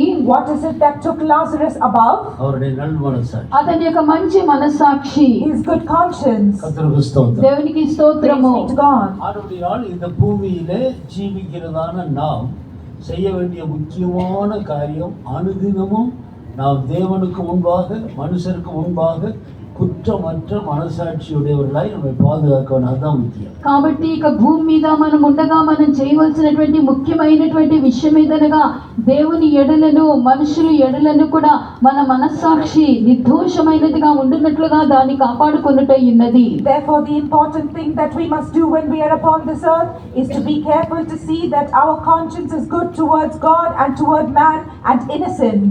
நம்முடைய துட்டு நம்மை காப்பாற்றாது. మన యొక్క డబ్బు మనను కాపాడదు. Our money will not protect us. நம்முடைய வீடு நாம் சம்பாதித்த சொத்து நம்மை காப்பாற்றாது. మన ఇల్లు మనం సంపాదించిన ఆస్తి మనల్ని కాపాడదు. Our house and the property that we have earned will not protect us. நம்முடைய ఉద్యోగం நம்மை காப்பாற்றாது. మన ఉద్యోగములు మనల్ని కాపాడవు. Our jobs will not protect us. பூமியில் உள்ளதான நம்முடைய நண்பர்கள் நம்மை காப்பாற்றுவார்கள். భూమి మీద ఉన్నటువంటి మన స్నేహితులు మనల్ని కాపాడలేరు. All the friends we have upon this earth cannot preserve us. நல் மனசாட்சியை காத்துக்கொண்ட ஜீவியம் தான் நம்மை கொண்டு போய் ஆண்டவருக்கு முன்பாக உயரத்தில் நிறுத்தும். మంచి మనసాక్షిని కాపాడుకునేటువంటి జీవితమే మనను పైకి తీసుకొని వెళ్ళి ప్రభు దగ్గర మనను నిలవబెట్టినదిగా కనబడుచున్నది. A life in which we have preserved a good conscience is the one that will take us above and make us to stand before the Lord. நல் மனசாட்சியுடையவர்களாய் நம்மை காத்து. కాబట్టి మంచి మనసాక్షి గలవారముగా మనలను కాపాడుకొనవలెను. Therefore we must preserve ourselves to have a good conscience. நீ பலிபீடத்துக்கு வரும்போது உன் பேரில் உன் சகோதரனுக்கு மன வருத்தம் உண்டு என்று நினைவு கூர்ந்தால் பலி செலுத்தாத, வைத்து விட்டு போய் ஒப்புரவாகி பிறகு வந்து பலி செலுத்து. నీవు బలిపీఠం యొద్ద నువ్వు అర్పణ అర్పించుటకు నువ్వు వచ్చి ఉండగా నీ మీద నీకు సహోదరునికి విరోధం ఏమైనా కలదని అక్కడ నీకు జ్ఞాపకం వచ్చిన యెడల నీ అర్పణ అక్కడే విడిచిపెట్టి మొదట వెళ్ళి నీ యొక్క సహోదరునితో కూడా నీవు సమాధానపడుము. Therefore here it is said that if thou bring thy gift to the altar and there rememberest that thy brother had aught against thee, leave thy gift before the altar and first be reconciled to thy brother. ஆண்டவர் பலியை காணிக்கையை வருவதில்லை. దేవుడు బలిని కూడా కానుకలను ఆయన కోరుకొనుట లేదు. The Lord is not desiring offerings or sacrifices. சுத்த இருதயத்தை வருவது. శుద్ధ హృదయముని ఆయన కోరుచున్నాడు. He desires a good conscience. நல் மனசாட்சியை வருவது. మంచి మనసాక్షిని ఆయన కోరుచున్నాడు. He desires a good conscience. உனக்கு விரோதமாய் உன் சகோதரன் குற்றம் செய்தால், నీకు విరోధముగా నీకు సహోదరుడు ఏదైనా తప్పిదము చేసిన యెడల, If your brother has committed any ill against you, நீயும் அவனும் தனியே இருக்கும்போது நீ போய் அவனுடைய குற்றத்தை அவனுக்கு உணர்த்தி காட்டு. నీవు అతడు ఒంటరిగా కనబడుచున్నప్పుడు నువ్వు వెళ్ళి అతని యొక్క తప్పిదమును అతనికి నువ్వు గుర్తింప చేయుము. you must go unto him when he is alone and remember unto him his mistake. அவன் ஏற்றுக்கொள்ளாவிட்டால் 2-3 சாட்சிகளோடு போய் சொல்லு. అతడు అంగీకరింపని యెడల 2-3 సాక్షులను తీసుకొని వెళ్ళి అతనితో మాట్లాడుము. If he does not agree, then take 1 or 2 witnesses and go and speak unto him. அப்ப எந்த சூழ்நிலையிலையும் நாம் எப்போதும் யாவரோடும் சமாதானமாக இருக்க வேண்டும். நல் மனசாட்சியை காத்துக்கொள்ள. కాబట్టి ఎటువంటి పరిస్థితులైనా సరే ఎప్పుడునూ అందరితోనూ కూడా సమాధానమును కాపాడుకొనవలెను.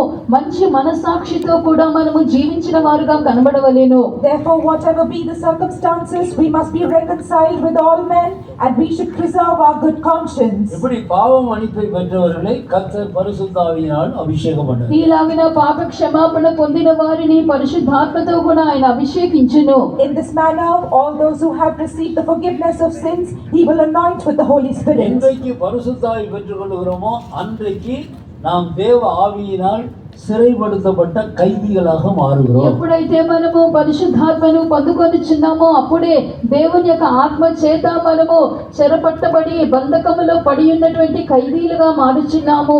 It is when we receive the anointing of the Holy Spirit that we shall be captured and will become the prisoners of hope. எது நிமித்தம் இவர்கள் కట్టబడ్డ ఖైదీలుగా మారుகிறார்கள். ఎందు నిమిత్తము వీరు బంధింపబడి ఖైదీలుగా కనబడుచున్నారు. For what have they been captured and are in bondage as prisoners? இவர்களுக்கு கொடுக்கப்பட்ட நம்பிக்கையின் நிமித்தம். వీరికి అనుగ్రహింపబడిన నిరీక్షణను బట్టి.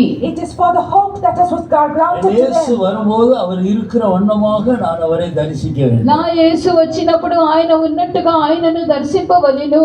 When my Jesus appears, I should see him as he is. அவரோடு கூட அவருடைய ராஜ்யத்திலே காணப்பட வேண்டும். ఆయనతో కూడా ఆయన యొక్క రాజ్యములో కనబడవలెను. And I should be seen with him in his kingdom. சதா காலமும் அந்த நித்தியத்தில் அவரோடு வாழ வேண்டும். సదాకాలము నిత్యములో ఆయనతో కూడా నేను జీవించవలెను. And dwell with him for eternity with him. அதை விரும்பி யார் ஒப்பு கொடுக்கிறார்களோ கர்த்தர் அவர்களை கைது பண்ணுகிறார். ఎవరైతే అలాగున కోరుకొనుచు దానికి అప్పగించుకొనుచున్నారో దేవుడు అటువంటి వారిని ఖైదీలుగా తీసుకొనుచున్నాడు. Those who believe this and surrender themselves for it, the Lord takes those as prisoners. அந்த நம்மை கைது பண்ணின அந்த விலங்கு என்ன மெட்டீரியல், அதனுடைய மெட்டீரியல் என்ன, అది இரும்பா వెంకలమా என்ன கொடுத்து கைது பண்ணுவாడు. అయితే ఈలాగున మనని బంధకముల్లో ఉంచి మనను ఇలాగున కట్టినప్పుడు మన కట్టినటువంటి గొలుసులు అనేవి అవి ఇనుపమా లేక ఇత్తడివా, ఈ దేనితో చేయబడిన గొలుసులు ఉన్నవి. When we are captured and imprisoned, what are the chains that are binding us made of? Is it iron or steel? இல்லை, தேவ அன்பு என்னும் பரிசுத்த ஆவியினுடைய கயிறுகளால் கட்டப்படுகிறது. లేదు కానీ అది దేవుని ప్రేమ అన్నటువంటి పరిశుద్ధాత్మతో కట్టబడినటువంటి త్రాళ్ళగా కనబడుచున్నవి. It is not so, but they are seen as the cords of love of the Holy Spirit. மனிதர்களை கட்டி இழுக்கிற அன்பின் கயிறுகளால் நான் அவர்களை கட்டி இழுத்தேன். నేను మనుషులను బంధించి వారిని ఆకర్షించినట్లుగా నేను వారిని ప్రేమ అనేటువంటి తాళ్లతో కూడా స్నేహ బంధములతో నేను వారిని బంధించి నేను తీసుకొని వచ్చి ఉన్నాను. I have brought men and attracted them by love and bound them with the cords of love. தேவனால் சிறைப்படுத்தப்பட்ட கைதிகள் కరங்களை ఉయర్తి ఒక హల్లెలూయా చెప్పు. దేవుని చేత చెరగొనబడి బంధకములో పడి ఉన్నటువంటి ఖైదీలందరూ కూడా చేతులెత్తి ఒక హల్లెలూయా చెప్పుదాము. దేవునికి స్తోత్రము. தெரியாம இந்த பெந்தகோஸ்து மார்க்கத்துல விழுந்துட்டேன். பாருங்க, விருப்பப்படி ட்ரெஸ் பண்ண விட மாட்டேன்றாங்க, விருப்பப்படி ஹோட்டலுக்கு அங்கங்கே போய் நல்ல சாப்பாடு சாப்பிட விட மாட்டேன்றாங்க, விருப்பப்போடு எங்கேயும் போக விட மாட்டேன்றாங்க. தெரியாமல் இந்த மார்க்கத்தில் விழுந்துட்டேன் அப்படி யோசிக்கிறோமா? இல்லை, சந்தோஷத்தோடு நான் சிறை கைதியாக ஆண்டவரால் கட்டப்பட்டிருக்கிறேன் என்ற மகிழ்ச்சியோடு ஜீவிக்கிறோம். అయితే తెలియకుండా ఇక పెంతెకోస్తు మార్గంలో నేను వచ్చి నేను పడి ఉన్నానే, నా కోరుకొనుచున్నట్లుగా నేను వస్త్రములను నేను ధరించలేను, నేను కోరుకొనుచున్నట్లుగా నేను హోటళ్లకు వెళ్ళి ఆ యొక్క మంచి భోజనము నేను చేయలేకపోవచ్చున్నాను, తెలియకుండా ఈ అనుభవంలోనికి నేను వచ్చి పడి ఉన్నాను అని చెప్పి అలాగనే తప్పించుచున్నారా? లేకపోతే దేవుడు నన్ను తన యొక్క ప్రేమ బంధముల చేత కట్టి నన్ను ఆకర్షించి ఉన్నాడని సంతోషముతో ఆయనకు ఖైదీలుగా మారి ఉన్నామని చెప్పి అలాగా ఆనందించిన స్థితిలో కనబడుచున్నారా? Are you repenting and regretting it that unknowingly you have become a Pentecostal and you can no longer go to the places that you desire? You cannot go to a hotel and have meals. Are you regretting in such a way, or are you rejoicing that you have become the prisoner of hope? దేవునికి స్తోత్రము. Praise be to God. நாம் கைதிகளாக இருக்கிறதுக்கும் குற்றம் செய்து கைதிகளாக அடைக்கப்பட்டிருக்கிறவர்களுக்கும் ఏరాళமான వ్యత్యాసం. మనము ఖైదీలుగా ఇలా కనబడుచున్నటువంటి స్థితికి నేరములు తప్పిదములు చేసి చెరలో వేయబడినటువంటి ఖైదీలకు మధ్య ఎంతో తేడా కనబడుచు ఉన్నది. There is a great difference between us who are the prisoners of hope and the prisoners who have been convicted because of their sins and trespasses. ஒரே சிறைச்சாலையில் ఏరకొరే 2000కు అధికమైన ఖైదీలు కుట్రం చేసి అడగబడ్డారు. ఒకే చెరసాలలో దాదాపు 2000 కంటే అధికమైనటువంటి నేరము చేసినటువంటి నేరస్తులు అక్కడ బంధింపబడిన వారై ఉన్నారు. In each prison there are more than 2000 people who are convicted and imprisoned.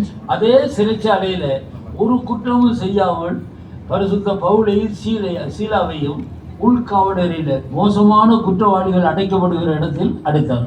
అయితే అదే చెరసాలలో మనం చూసినప్పుడు ఏ నేరము చేయనటువంటి పౌలు శీలలైనటువంటి వారిని లోపలి చెరసాలలో ఘోరమైనటువంటి నేరస్తులను బంధించే స్థలంలో వారిని అక్కడ పడవేసి ఉన్నారు. In the same prison we see that Paul and Silas were cast into the inner chamber where they used to imprison terrible criminals. இவர்கள் 2 பேரும் ஒரு குற்றமும் செய்யாமல் தங்களுக்கு இருக்கிற நம்பிக்கை నిమిత్తం சிறையில் అடைக்கப்பட்டிருக்கிறாరు. వీరైతే ఏ తప్పిదమును కూడా చేయక వారు చేసినటువంటి వారి కలిగిన నిరీక్షణను బట్టి ఆ యొక్క బంధకములో పడి ఉన్నారు. These two have not committed any crime, but because of the hope that was given unto him, they were imprisoned. அங்கே 2000 குற்றவாளிகளுக்கு மேலாக குற்றம் செய்து அடைக்கப்பட்டிருக்கிறார். అక్కడ దాదాపు 2000 మందికి పైగా నేరము చేసి అక్కడ బంధింపబడిన నేరస్తులు ఉన్నారు. There in the same prison there were more than 2000 people who had committed crime and were convicted of their trespasses. அது ஒரு சிறைச்சாலை. అది ఒక చెరసాల ఉన్నది. That was a prison. நடு இரவுல இந்த 2 கைதிகளுக்குள்ள வித்தியாசத்தை ஆண்டவர் விளங்கப்படுது. మధ్యరాత్రి వేళ ఇక 2 ఖైదీలకు మధ్య ఉన్నటువంటి ఆ యొక్క తేడాను దేవుడు కనబరిచి ఉన్నాడు. At the time of midnight the Lord made it clear what the difference between these two prisoners was. கர்த்தருக்கு ஸ்தோத்திரம். దేవునికి స్తోత్రము. Praise be to God. மற்றவர்களெல்லாம் தங்களுடைய குற்றங்களை நினைத்து அழுது கொண்டு என்றைக்கு இதிலிருந்து விடுதலை கிடைக்கும் என்று வேதனையோடு இருக்கிறார்கள்.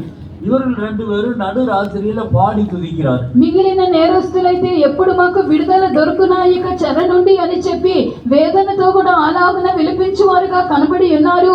వీరిద్దరైతే మధ్యరాత్రి వేళ దేవుని పాడుచు కీర్తించుచున్న వారుగా కనబడిరి. The remaining prisoners were lamenting when they would receive deliverance from that prison, but these two were singing praises and praying to God. ஆண்டவர் எந்த இடம்னு பார்க்க மாட்டாரு. ஆண்டவருடைய பிள்ளைகள் எங்க இருந்து பாடி துதித்தாலும் அது எவ்வளவு மோசமான இடமா இருந்தாலும் ஆண்டவர் சந்தோஷமாய் அங்கே வந்துடுவார். దేవుడు ఏ స్థలం అని చెప్పి చూడడు. దేవుని బిడ్డలు దేవుని పాడి స్తుతించినప్పుడు అది ఎంతో ఘోరమైనటువంటి ఒక మురికి స్థలముగా కనబడుచున్నా సరే దేవుడు ఆ స్థలంలోనికి ఆయన దిగవచ్చు వాడి ఉన్నాడు. The Lord does not consider the place, but when the children of God are singing and praying unto God, the Lord will come down in their midst. யோசேப்பு ஜெயிலில் அடைந்து போட்டார்கள், கர்த்தரோ யோசேப்போடு கூட இருந்தார்னு போட்டு. యోసేపు అయితే చెరసాలలో వేయబడి ఉన్నాడు. దేవుడు అక్కడ చెరసాలలో యెహోవా యోసేపునకు తోడై ఉండెను అని చదువుచున్నాము. Joseph also was cast in prison, but we can read that the Lord God was with Joseph in the prison. அப்ப தேவனுடைய பிள்ளைகள் எங்க இருந்தாலும் ஆண்டவர் அங்கே வந்துடுவார். దేవుని యొక్క బిడ్డలు ఎక్కడ ఉన్నా ఆ స్థలానికి దేవుడు దిగివచ్చి వాడై ఉన్నాడు. Wherever the children of God may be, the Lord will come down amongst them. 2-3 பேர் ஒண்ணா கூடி பாடி துதித்தால் போதும், ஆண்டவர் வேலையிலிருந்து கீழே இறங்குவார். 2-3 చేరి వారు పాడి దేవుని కీర్తించినట్లయితే చాలును, వేగిరమే దేవుడు వారి మధ్యలోనికి ఆయన దిగివచ్చి వాడై ఉన్నాడు. If 2 or 3 gather together and sing praises unto the Lord and pray, the Lord will make haste and come unto them. கர்த்தருடைய சமூகத்தை நாம் அனுபவிக்க வேண்டுமானால் 2 பேராயிலும் அட்லீஸ்ட் 2 பேராயிலும் ஒரு மனப்பட்டு கூடி கர்த்தரை துதிக்க பார்க்க. దేవుని యొక్క సన్నిధానము మనం అనుభవించాలంటే కనీసము ఇద్దరైనా సరే వారు ఏకముగా వారు కూడి దేవుని వారు స్తుతించి పాడువారుగా కనబడవలసి ఉన్నది. If we want to experience the presence of God, at least 2 people must gather together and pray and praise together. நம்ம ஜனங்களை சில பேர் உங்க வீட்டில் அதிகாலையில் பாடி துதிக்கிறீங்களா? குடும்ப ஜெபம் நடக்குதானா? ஆமாம்மா, குடும்ப ஜெபம் நடக்குது. எப்படி பண்ணுறீங்க? நான் என் ரூமில் இருக்கிறேன், என் ஹஸ்பண்ட் அவர் ரூமில் இருக்கிறாரு, பிள்ளைங்க அவங்க ரூமில் இருக்கிறாங்க, அங்கங்கே பண்ணிக்கிறோம். என்ன பண்ணிக்கிறீங்க? కొంతమంది ఇండ్లలో కూడా వేకువజామున స్తోత్ర ప్రార్థన జరుగుచున్నదా అని అడిగినప్పుడు అవును జరుగుచున్నది అని చెప్పుచున్నారు. ఎలాగూ మీరు చేయించున్నారని అడిగినట్లయితే నేను నా గదిలో చేసుకొనిచున్నాను, నా భర్త ఆయన గదిలో చేసుకొనిచున్నారు, పిల్లలు వారి గదిలో చేసుకొనిచున్నారు. ఏమి మీరు చేయించున్నారో మీరు గ్రహించుకోనండి. When I asked some people whether they do morning praising, they said yes. And I asked them, in what manner do you praise? And they told me that I praise God in my room, my husband in his, and my children in their own. But do you understand what you are doing? எல்லாருக்கும் சாப்பிட அந்த வீட்டில் உள்ள அத்தனை பேருக்கும் சாப்பாடு செய்கிறது ஒரே பாத்திரம், அந்த வீட்டில் உள்ளவங்க எல்லாரும் சாப்பிட்றது ஒரே டைனிங் ஹால், ஜெபம் பண்ணுறது மட்டும் தனித்தனி ரூமில். అందరికీ కూడా ఇంటిలో భోజనము చేయడానికి ఒకే భోజనపు పాత్రలను వారు వంట పాత్రలను ఉపయోగించుకొని ఒకే పాత్రలో చేసుకొనిచున్నారు. అందరూ కూడా భోజనము చేయనట్లుగా ఒకే భోజనపు బల్ల దగ్గర కూర్చొని వారు చేయించున్నారు. అయితే ప్రార్థన విషయానికి వచ్చినట్లయితే ఎవరి గదిలో వారు చేసుకొనిచున్నారు. When the same vessels are being used to cook food for the whole family, and when all the family is sitting together to eat at the same dining table, but when it comes to prayer, each one is in their own rooms. 2-3 பேர்கள் எங்கே கூடியிருக்கிறார்களோ அங்கே அவர்கள் நடுவில் நான் இருக்கிறேன். 2-3 ఎక్కడ కూడి ఉందరో వారి మధ్యలో నేను ఉందును అని చెప్పి ప్రభు సెలవిచ్చి ఉన్నాడు. The Lord has made it known unto us that where 2 or 3 shall gather, I will be with them.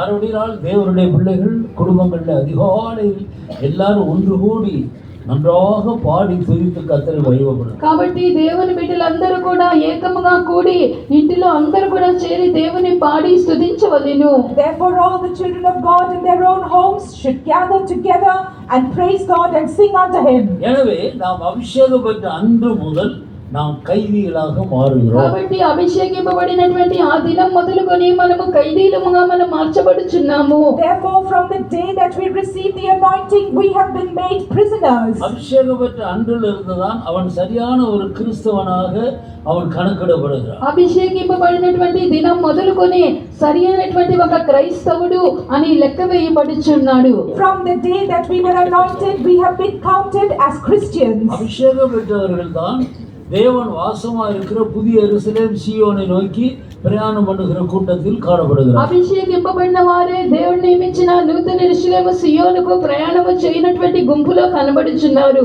It is only the anointed who are seen in the group which is journeying to New Jerusalem and Zion. இவர்களுக்கு தான் அந்த நம்பிக்கை கொடுக்கப்படுகிறது. వీరికి ఆ యొక్క నిరీక్షణ అనుగ్రహింపబడుచున్నది. And to them is given this hope. பழைய ஏற்பாட்டு பரிசுத்தவான்களுக்கு அந்த நம்பிக்கை இல்லை. పాత నిబంధన పరిశుద్ధులకు ఇక నిరీక్షణ లేదు. The Old Testament saints do not have this hope. அவர் வெளிப்படும் வெளிப்படும் போது அவர் இருக்கிற வண்ணமாக ஒருவரும் அவருக்கு முன்பாக போய் நிற்க போறதில்லை. ఆయన ప్రత్యక్షమైనప్పుడు ఆయన ఉన్నట్లుగానే ఆయన చూద్దాము గనక ఎవరునూ వెళ్ళి వారంతటి వారు అక్కడ నిలవబడజాలరు. When he shall appear of their own will, no one can go and stand there and say, I will see him as he is. அவர்கள் நரகத்திலிருந்து தப்புவிக்கப்பட்டு புதிய பூமி புதிய வானத்துக்கு போவார்கள். వారు నరకం నుండి తప్పింపబడి క్రొత్త భూమికి క్రొత్త ఆకాశములకు వారు వెళ్ళెదరు. They will be escaping hell and going to new heaven and new earth. ஆனால் புதிய எருசலேம் சீயோனுக்குள்ள வர முடியாது. అయితే నూతన యెరూషలేము సియోనులోనికి వారు వెళ్ళజాలరు. But they will not be able to enter into New Jerusalem and Zion. அவர்கள் நம்பிக்கை நிமித்தம் சிறைப்படுத்தப்பட்டவர்கள் அல்ல. అయితే వారు నిరీక్షణను బట్టి చెరగొన్న వారు car. They are also not those who have been imprisoned by hope. இந்த அடிப்படையில தான் யோவான் ஸ்நானகரை பற்றி வேதத்தில் எழுதியிருக்கிறது. ஸ்திரீகளிடத்தில் பிறந்தவர்களில் யோவான் ஸ்நானகனை காட்டிலும் பெரியவன் ஒருவரும் இல்லை. అందుకొరకే బాప్తిసం ఇచ్చినటువంటి యోహాను గురించి ఇలాగ వ్రాయబడి ఉన్నది, స్త్రీలు కనినటువంటి వారిలో బాప్తిసం ఇచ్చి యోహాను కంటే గొప్పవాడు పుట్టలేదు. That is why about John the Baptist it is written that amongst the people, the sons of that were born by women, there is no one who is greater.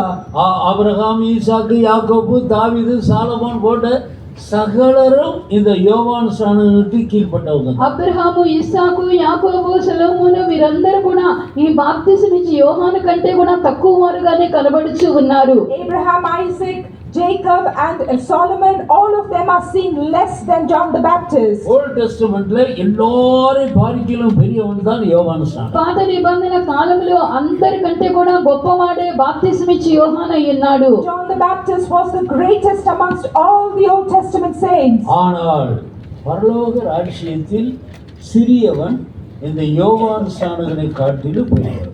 అయినను పరలోక రాజ్యములో అల్పుడైనటువంటి వాడు ఈ బాప్తిసం ఇచ్చి యోహాను కంటే గొప్పవాడై ఉన్నాడు. But in the kingdom of God, even the least is greater than John the Baptist. நம்முடைய அழைப்பை பற்றி நாம் நன்றாக விளங்கிக் கொள்ள வேண்டும். మన యొక్క పిలుపుని గురించి మనము అందరం బాగా గ్రహించవలెను. We must all have a good understanding about our calling. எல்லாரும் இந்த பூமியில நல்லா படிக்கணும், ஃபாரின் போகணும், அங்கே சம்பாதிக்கணும், இங்கே போய் சம்பாதிக்கணுன்றது தான் நம்ம பெந்தகோஸ்தே சபையினுடைய விசுவாசிகளுடைய மனதும் அவருடைய பிள்ளைகளும் அதிகபட்ச இப்படிப்பட்ட மைண்டோடு தான் இருக்கிறாங்களே தவிர பரலோகத்தில் நம்ம எப்படி இருக்கணும், அதுக்கு என்ன செய்யணுன்றதை பற்றி யோசிக்கிறவங்க, சிந்திக்கிறவங்க, அதுக்கு தன்னை ஆயுதப்படுத்துறவங்க ரொம்ப குறைவு. అయితే మనం అనేకులను చూచినప్పుడు పిల్లలు బాగా చదువుకొనవలెను, మంచిగా వారు విదేశంలోకి వెళ్ళవలెను, అక్కడ ఉద్యోగములు చేయవలెను, మంచిగా సంపాదించాలి అని ఈలాగనే వారు ఆలోచించేవారుగా ఉన్నారు. పిల్లలు కూడా ఇటువంటి ఒక ఆలోచన గలవారే కనబడుచున్నారు. కానీ పరలోక రాజ్యములకు మనం వెళ్ళుటకై మనం ఏమి చేయవలెను, అక్కడ మనము గొప్పవారుగా మారుటకు మనం ఏ కార్యంలో చేయవలసినదని విషయములను గురించి ఆలోచించి చేయనటువంటి వారు చాలా తక్కువ మంది ఉన్నారు. These days we can see that most parents and children want that their children should study well, go abroad, get a good job, earn a good salary and get everything in this world, but there are very few who consider what they should be doing to become wealthy in heaven. இந்த பூமியில நல்லா இருக்கணும், இந்த பூமியில எல்லாருக்கும் மத்தியில நல்ல வசதியா இருக்கணும், ஃபாரின்ல போய் நல்ல இடத்துல செட்டில் ஆகணும், ఇதான் అనేకులుடைய మైండ్. ఈ భూమి మీద మంచిగా జీవించాలి, తాము బాగా సంపాదించుకొని విదేశంలోకి వెళ్ళి అక్కడే స్థిరపడాలి అని అనేకుల యొక్క అభిప్రాయం ఇలాగనే కనబడుచు ఉన్నది. The opinion of many is that they should study well, get a good job, go abroad and settle there. நம்முடைய ஞாயிற்றுக்கிழமையான கூட்டங்களுக்கெல்லாம் நம்ம எல்லாரும் சேர்ந்து ஒயிட்டில் வந்துடுறோம். ஆனால் இருதயமும் மனதும் இன்னும் கொஞ்சம் பிளாக்காக தான் இருக்கு. అయితే ఆదివారం అని చెప్పినప్పుడు మనం అందరం కూడా తెల్ల బట్టలు ధరించుకొని మనము దాదాపుగా కూటంలోకి వచ్చుచున్నాము. కానీ అయితే హృదయము, మనస్సు అనేది ఇంకా కూడా నల్లగానే కనబడుచు ఉన్నది. On Sunday all of us wear white and come to church, but in our hearts there is still some blackness. இனி வரும் உலகத்தில் நாம் எப்படி இருக்க போகிறோம், எங்கே இருக்கணும், அதை பற்றி சிந்தித்து அதற்காக இந்த பூமியில తగలే ఆయతపడుతున్నవங்க ఎంతనే పేరు. అయితే ఇక రాబోనటువంటి లోకముల గురించి ఆలోచించుకొని దాని కొరకు ఇక భూమి మీద తమను తాము సిద్ధపరచుకొని జీవించినటువంటి వారు ఎంతమంది ఉన్నారు? How many are those who consider the world that is to come and prepare their life for it? நாங்களும் நீங்களும் நம்ம ஒரு கைதியாக மாறாவிட்டால் நாம் அந்த புதிய எருசலேமுக்குள்ளே பிரவேசிக்கிறோம். మనమును మీరును అందరూ ఖైదీలుగా మనము మారకుండా ఉన్నట్లయితే ఆ నూతన యెరూషలేములోనికి మనం ప్రవేశింపజాలము. You and I, if we do not become prisoners, we cannot enter into that new Jerusalem. நாம் கைதிகளாக மாறு. మనము ఖైదీలుగా మనం మారవలెను. We must become prisoners. பரிசுத்த ஆவியானவருடைய கட்டுப்பாட்டுக்குள் ஜீவிக்க. పరిశుద్ధాత్మ ద్వారా బంధింపబడి మనం జీవించవలెను. We must be bound by the Holy Spirit and live. அதைத்தான் ஆவியின் பிரமாணம் என்று சொல்லப்பட்டது. అందుకొరకే ఆత్మ యొక్క నియమము అని చెప్పబడి ఉన్నది. That is why it is written by the statute of the Spirit. பாவத்துக்கு ஒரு பிரமாணம் இருக்கு, மரணத்துக்கு ஒரு பிரமாணம் இருக்கு. ஆனா இந்த பாவம் மரணம் என்கிற பிரமாணம் தான் முழு உலகத்தில் உள்ள எல்லா மனிதர்களையும் கட்டி வைத்திருக்கிறது. இதிலிருந்து விடுதலை பெற வேண்டுமானால் ஆவியின் பிரமாணத்துக்கு கீழ்ப்படியாது. పాపమునకు నియమం ఉన్నది, మరణమునకు నియమం ఉన్నది. ఈ లోకంలో ఉన్న వారందరూ కూడా పాప మరణముల యొక్క నియమము చేతనే బంధింపబడినటువంటి వారిగా కనబడుచు ఉన్నారు. అయితే దానిలో నుంచి విడుదల పొందుకునే నిమిత్తమే ఆత్మ నియమము అన్నటువంటి స్థితిలోనికి మనం వచ్చుట అవసరమై ఉన్నది. There is a law unto the sin and the law of the Spirit, and all those who are under the sin come under that law, but we must come into the law of the Spirit. இதைத்தான் பரிசுத்த பவுல் முக்கியத்துவப்படுத்தி சொல்லுகிறார். దీనినే పరిశుద్ధ పౌలు ప్రాముఖ్యతనిచ్చి చెప్పుచున్నాడు. This is what Saint Paul gives importance to and tells us. மற்ற கிறிஸ்தவர்களுக்கும் அபிஷேகம் பெற்ற நமக்கு உள்ள வித்தியாசம் அங்கதான் இருக்கு. ఇతర క్రైస్తవులకు అభిషేకింపబడినటువంటి మనకు కనబడుచున్నటువంటి వ్యత్యాసం ఇక్కడే చూడగలము. Herein we can see the difference between us who are anointed and other Christians. நன்மை செய்ய வேண்டும் என்ற விருப்பம் எனக்கு இருக்கு, ஆனால் நன்மை செய்கிற அனுபவம் எனக்கு இல்லை. మేలు చేయవలనని నాకు కోరిక ఉన్నది కానీ మేలు చేయుట అనునది నా వలన కలుగుట లేదు అని చెప్పుచున్నాడు. He is saying that I desire to do good, but I am unable to do so. நான் விரும்புகிற நன்மையை செய்யாமல் நான் வெறுக்கிற தீமையை தான் செய்து கொண்டிருக்கிறேன். నేను కోరుచున్నటువంటి మేలును నేను చేయకుండా కోరనటువంటి కీడుని నేను చేయుచున్నాను అని చెప్పుచున్నాడు. He is saying that I am unable to do the good that I ought, but I am doing the evil that I ought not. தீமையை வெறுக்கிறேன், ஆனால் அதை செய்யாமல் என்னால் இருக்க முடியல. కీడునైతే నేను ద్వేషించుచున్నాను కానీ ఆ కీడును నేను చేయకుండా నేను ఉండచాలకపోవచ్చు ఉన్నాను. Even though I hate evil, I am not being able to keep myself from doing that evil. என்னை விட அது வல்லமை உள்ளதாக இருக்கிறது. నాకంటే కూడా అది బలము కలిగినదిగా కనబడుచున్నది. It is more strong than I am. இப்படி இருக்க நான் அல்ல, எனக்குள்ளே பாவம் என்கிற வேறொரு பிரமாணத்தை நான் காண்கிறேன். ఇలా ఉండగా నాలో పాప నియమం అనే మరొక నియమమును నేను చూడగలుగుచున్నాను. If this is so, then I can see the order of sin in me. அந்த பிரமாணம் பாவம் மரணம் என்கிற அந்த பிரமாணத்திற்குள்ளே என்னை கட்டி வைத்திருக்கிறது. ఆ యొక్క నియమం అనేది పాప మరణముల యొక్క నియమమును బట్టి నన్ను చెరపట్టి ఉన్నది. This law is of the law of sin and death, and it has captured me and imprisoned me. அப்ப ஆவியின் பிரமாணம் வரும்போதுதான் இந்த பாவம் மரணம் என்கிற பிரமாணத்தில் நின்று நான் விடுதலையாக்கப்படும். కాబట్టి ఆత్మ నియమము వచ్చినప్పుడు మాత్రమే పాప మరణముల నియమము నుండి మనము తొలగిపోచున్న వారుగా కనబడుచున్నాము. Therefore it is only when the law of the Spirit comes into play that we can escape from the sin, law of sin and death. ரோமர் 8 7 வாசி. For the law of the Spirit of life in Christ Jesus hath made me free from the law of sin and death. క్రీస్తు యేసునందు జీవమునిచ్చు ఆత్మ యొక్క నియమము పాప మరణముల నియమం నుండి నన్ను విడిపించెను. கிறிஸ்து இயேசுவினாலே ஜீவனுடைய ஆவியின் பிரமாணம் என்னை பாவம் மரணம் என்பவைகளின் பிரமாணத்தினின்று விடுதலை ஆக்கிற்றே. கர்த்தருக்கு ஸ்தோத்திரம். దేవునికి స్తోత్రము. Praise be to God. அப்ப ஆவியின் பிரமாணம் தான் பாவம் மரணம் என்பவைகளின் பிரமாணத்தினின்று நம்மை விடுதலையாக்கும். ఆత్మ నియమమే పాప మరణముల యొక్క నియమము నుండి మనల్ని విడుదల చేయుచు ఉన్నది. It is the law of the Spirit that can set us free from the law of sin and death. அப்ப ஆவியானவருடைய நடத்திப்பின் கீழே நான் ஒரு கைதியை போல ஒப்பு கொடுத்து அவருடைய நடத்திப்புக்கு கீழ்ப்படிகிறேன். కాబట్టి ఆత్మ యొక్క నియమము క్రింద ఒక ఖైదీగా మనం అప్పగించుకొని బంధింపబడిన వారుగా మనం నడుచుకొనవలసి ఉన్నది. Therefore we must surrender ourselves to the law of the Spirit and be imprisoned by it and walk accordingly. கர்த்தருக்கு ஸ்தோத்திரம். దేవునికి స్తోత్రము. Praise be to God. ఇదిதான் நமக்கு கீவேர்ட்ல நாம் கவனி. ఇదే మనం మొదట చదివినటువంటి వాక్యంలో చూడగలుగుచున్నాము. This is the words that we can read in our key verse. நம்பிக்கையுள்ள சிறைகளே அரணுக்கு திரும்புங்கள். బంధకముల్లో పడియుండి నిరీక్షణ గలవారులారా మీ కోటను మరలా ప్రవేశించుడి. Turn you to the stronghold, ye prisoners of hope. இங்கே அரண் என்று சொல்லுவது అసయాద దేవురుడే రాజ్యతే అది కాటుది. ఈ కోట లేక దుర్గమానగా ఇదంతా కూడా చలించినటువంటి దేవుని యొక్క రాజ్యమును సూచించుచు ఉన్నది. This stronghold shows that unchangeable kingdom of God. புதிய యెరూషలేం సియోனை కాటుది. అది నూతన యెరూషలేము సియోనుమైనటువంటి నిశ్చలమైన రాజ్యమై ఉన్నది. This is that unshakable kingdom of God which is Zion and New Jerusalem. நம்பிக்கை நிமித்தம் சிறைப்படுத்தப்பட்ட சிறை கைதிகளே அரணுக்கு திரும்புங்கள். నిరీక్షణను బట్టి బంధకములో పడి ఉన్నటువంటి ఖైదీలారా మీరందరూ కూడా మీ యొక్క కోటకు మరలా ప్రవేశించుడి.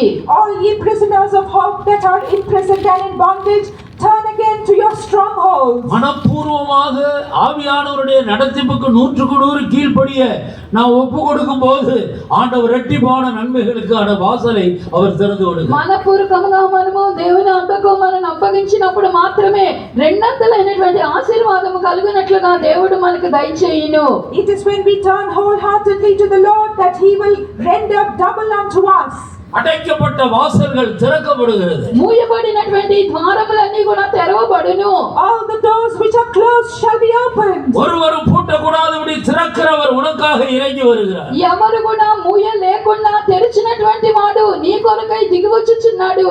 He that no one can close is coming down unto you. உன்னுடைய ஆவிக்குரிய பிரயாணம் தடையில்லாமல் இனிமையாய் போய் నీ கொண்டே ఆత్మీయ ప్రయాణం అనేది ఆటంకము లేకుండా సావధానముగా నడిచిపోవచ్చు ఉన్నది. Your spiritual journey will have no more obstacles and will press forward. சரியான கிறிஸ்தவ ஜீவியத்திலே எந்த விதமான பிரச்சனையும் இல்லை. அது அமைதியா ராஜபாதையில் போய் கொண்டே సరైనటువంటి క్రైస్తవ జీవితంలో ఎటువంటి సమస్య ఉండదు. అది ఎంతో నెమ్మదిగా శాంతిగా రాజమార్గంలో వెళ్ళుచు ఉన్నది. A proper Christian life, they will face no problems. It will be with peace and calm. They will go upon the king's highway. சிறை கைதிகளுக்கு சுயாதீனம் இல்லை. ఈలాగున చెరపట్టబడిన ఖైదీలకు స్వాతంత్రము లేదు. In this manner, prisoners do not have freedom. அபிஷேகம் பண்ணப்பட்டவர்களுக்கு சுயாதீனம் இல்லை. అభిషేకింపబడిన వారికి స్వాతంత్రమే లేదు. Those who have been anointed do not have any freedom. நாம் பரிசுத்த ஆவியானவருடைய முழு கட்டுப்பாட்டுக்குள் அடங்கி இருக்கு. పరిశుద్ధాత్మ యొక్క పూర్తి ఆధీనములోనికి మనం బంధింపబడి ఉన్నాము. We have been subdued completely and bound by the anointing. அவர்தான் நம்மை நடத்துகிறார். ఆయనే మనల్ని నడిపించవలెను. He himself should lead us. 100% அவருடைய நடத்திப்புக்கு ஒப்பு கொடுக்கிறவர்களுக்கு ஆண்டவர் எல்லா தடைகளையும் மாற்றி அரணுக்கு நேராக வழி நடத்துகிறார். ரெட்டிப்பான நன்மையை தருகிறார். இன்றைக்கே தருகிறார். నేటి ఈలాగున ఎవరైతే 100కి 100 తమను తాము అప్పగించుకొనిచున్న వారై ఉన్నారో దేవుడు వారిని కోటకు తిన్నగా నడిపించిన వారై ఉన్నారు. రెండంతలైనటువంటి మేలు చేయును నేడే వారికి చేయువాడై ఉన్నాడు. Those who surrender themselves 100%, the Lord will lead them to the stronghold and He will render double unto them even today. இந்த வசனத்தை விசுவாசிக்கிறவர்கள் முழங்கால்களை முடக்கி கண்களை மூடி கர்த்தருடைய கரத்தில் ஒப்புக்கொள்ளுங்கள். ఈ వాక్యములను విశ్వసించినటువంటి వారు మోకాళ్ళ మీద ఉండి కళ్ళు మూసుకొని ప్రభువునకు అప్పగించుకొనిదాము. Those who believe in these words, let us stand upon our knees, close our eyes and surrender ourselves to the Lord. பிள்ளைகள், வாலிபர்கள், பெரியவர்கள் அனைவரையும் நான் கேட்டுக்கொள்கிறேன். 100% ஆண்டவர் என்னை நடத்த வேண்டும்.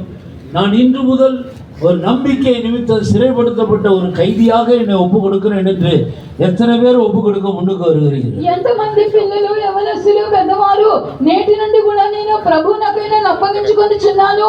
నేను ఇలాగ నా ప్రభు కొరకు ఆయన చెరగొన్నటువంటి ఖైదీగా నేను కనబడుచున్నానని ఎవరైతే 100కి 100 అప్పగించుకుంటూ ముందుకు వచ్చుచున్నారు?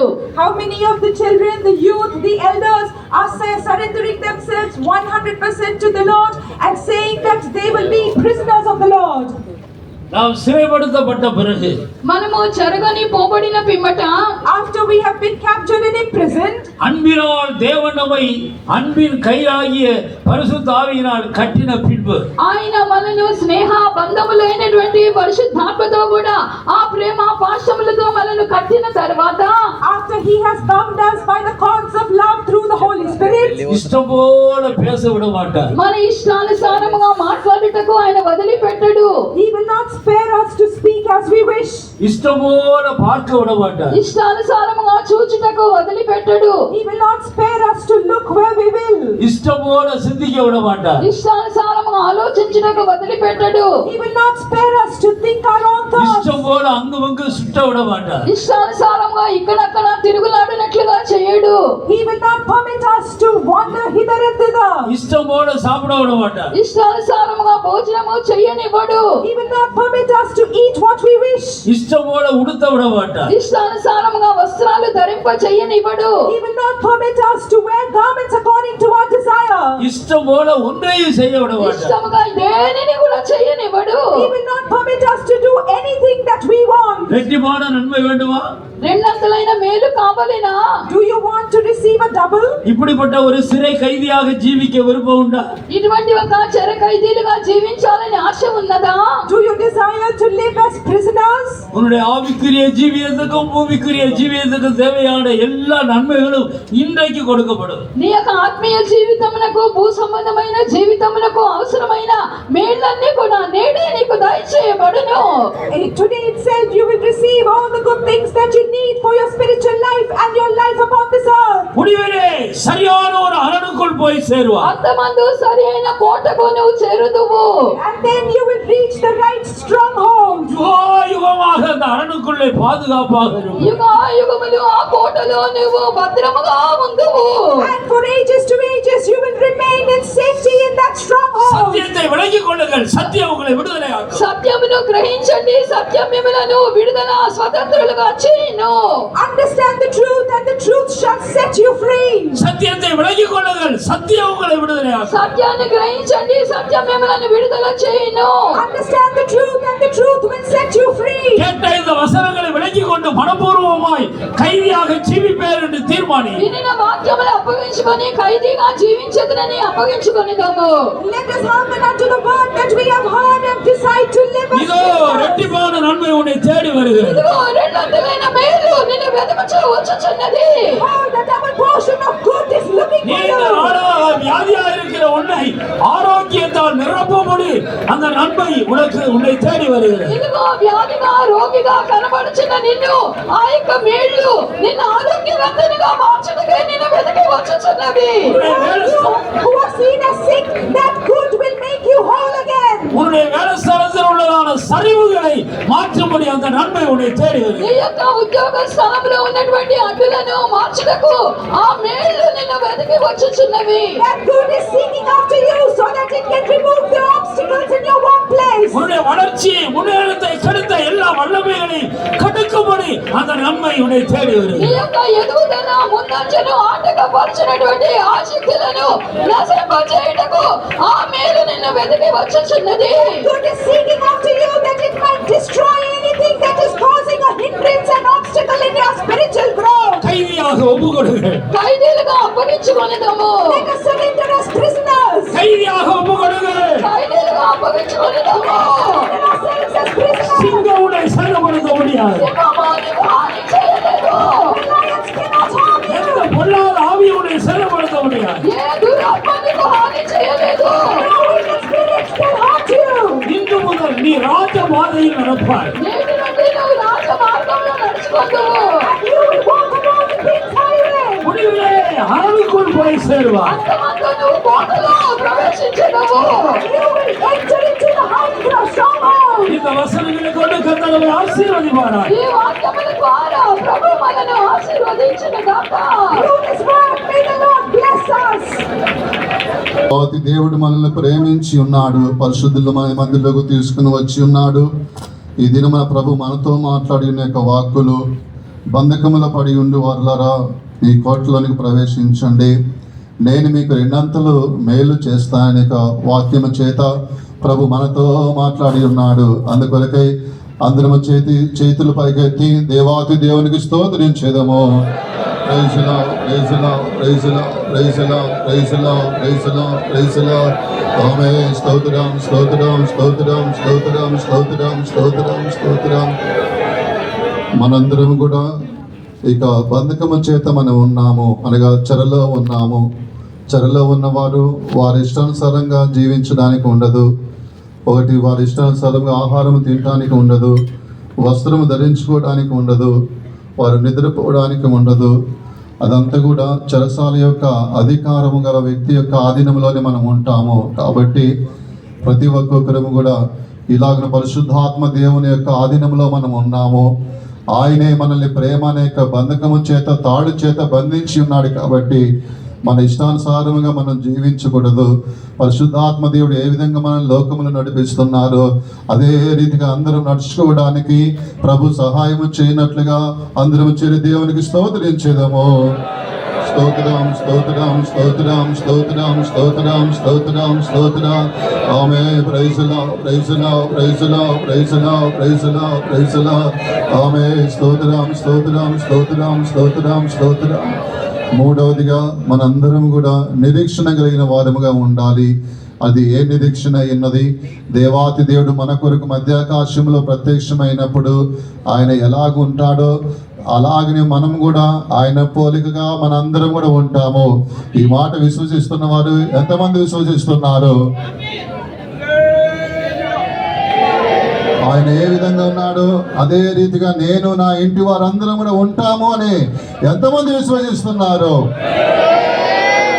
నిజంగానే ఆయన ఏ విధంగా ఉన్నాడో అదే రీతిగా మనం ఉండబోచున్నాము. ఇటువంటి యొక్క ధన్యతను, ఇటువంటి యొక్క భాగ్యమును మనకు ఇచ్చి ఉన్నారు. నరక పాత్రలుగా ఉన్న మనము అటువంటి పాత్రలుగా మనం మార్చబడకుండా దేవాది దేవుడు మనకు రక్షణ ఇచ్చాడు. కాబట్టి అందరూ కూడా నిరీక్షణతో జీవించడానికి ప్రభు సహాయం చేయనట్లుగా స్తోత్రించేదము. ఆమేన్. Praise the lord, praise the lord, praise the lord. ఆమేన్. స్తోత్రం, స్తోత్రం, స్తోత్రం, స్తోత్రం, స్తోత్రం, స్తోత్రం, స్తోత్రం, స్తోత్రం. నాలుగవదిగా మంచి మనస్సాక్షి ఎవరికైతే ఉంటున్నదో వారిని సింహం అనేది ముట్టచాలదు అని మనం విని ఉన్నాము. నిజముగానే మంచి మనస్సాక్షి కలిగి దానియేలు కనబడుతున్నాడు. అదే రీతిగా మంచి మనస్సాక్షి కలిగి లాజరు కూడా కనబడుతున్నాడు. అలాగే మనం కూడా మంచి మనస్సాక్షి కలిగి ఉన్నప్పుడు సింహం మనల్ని ముట్టచాలదు, దానియేలును ముట్టచాలలేకపోయినది. ఆమేన్. అదే రీతిగా మంచి మనస్సాక్షి మనం కాపాడుకున్నప్పుడు లాజరు ఉన్నతమైన స్థానముకు ఆయన ఇచ్చింపబడి ఉన్నాడు. అలా ప్రతి ఒక్కొక్కరం కూడా మంచి మనస్సాక్షి కలిగి ఉన్నప్పుడు సాతాను నన్ను ముట్టచాలదు, ఇటువంటి ఒక మంచి విశ్వాసంతో మనం ఉండాలి. కాబట్టి మనకున్న మనస్సాక్షిని అంతవరకు కాపాడుకోవడానికి ప్రభు సహాయం చేయనట్లుగా దేవునికి స్తోత్రించేదము. హల్లెలూయా, హల్లెలూయా, హల్లెలూయా, హల్లెలూయా. ఆమేన్. Praise the lord, praise the lord, praise the lord, praise the lord. హల్లెలూయా. స్తోత్రం, స్తోత్రం, స్తోత్రం, స్తోత్రం, స్తోత్రం. ఆమేన్. స్తోత్రం, స్తోత్రం, స్తోత్రం, స్తోత్రం, స్తోత్రం. చివరిగా ఐదవది మనం చూసినప్పుడు ఆయన మనల్ని బంధించి ఉన్నాడు. దేని చేత బంధించి ఉన్నాడంటే ప్రేమ అనే త్రాడు చేత ఆయన మనల్ని బంధించి ఉన్నాడు. ఏ విధంగా దేవుడు మనల్ని ప్రేమ అనే తాడు చేత బంధించి ఉన్నాడో అలాగే మనందరం కూడా ప్రేమతో నడుచుకోవడానికి ప్రభు సహాయం చేయాలి. అందుకొరకై సాతాను సిగ్గుపడినట్లుగా ఆకాశం వైపు చేతులు చాపి గంభీరమైన స్వరముతో దేవాది దేవునికి స్తోత్రించేదము.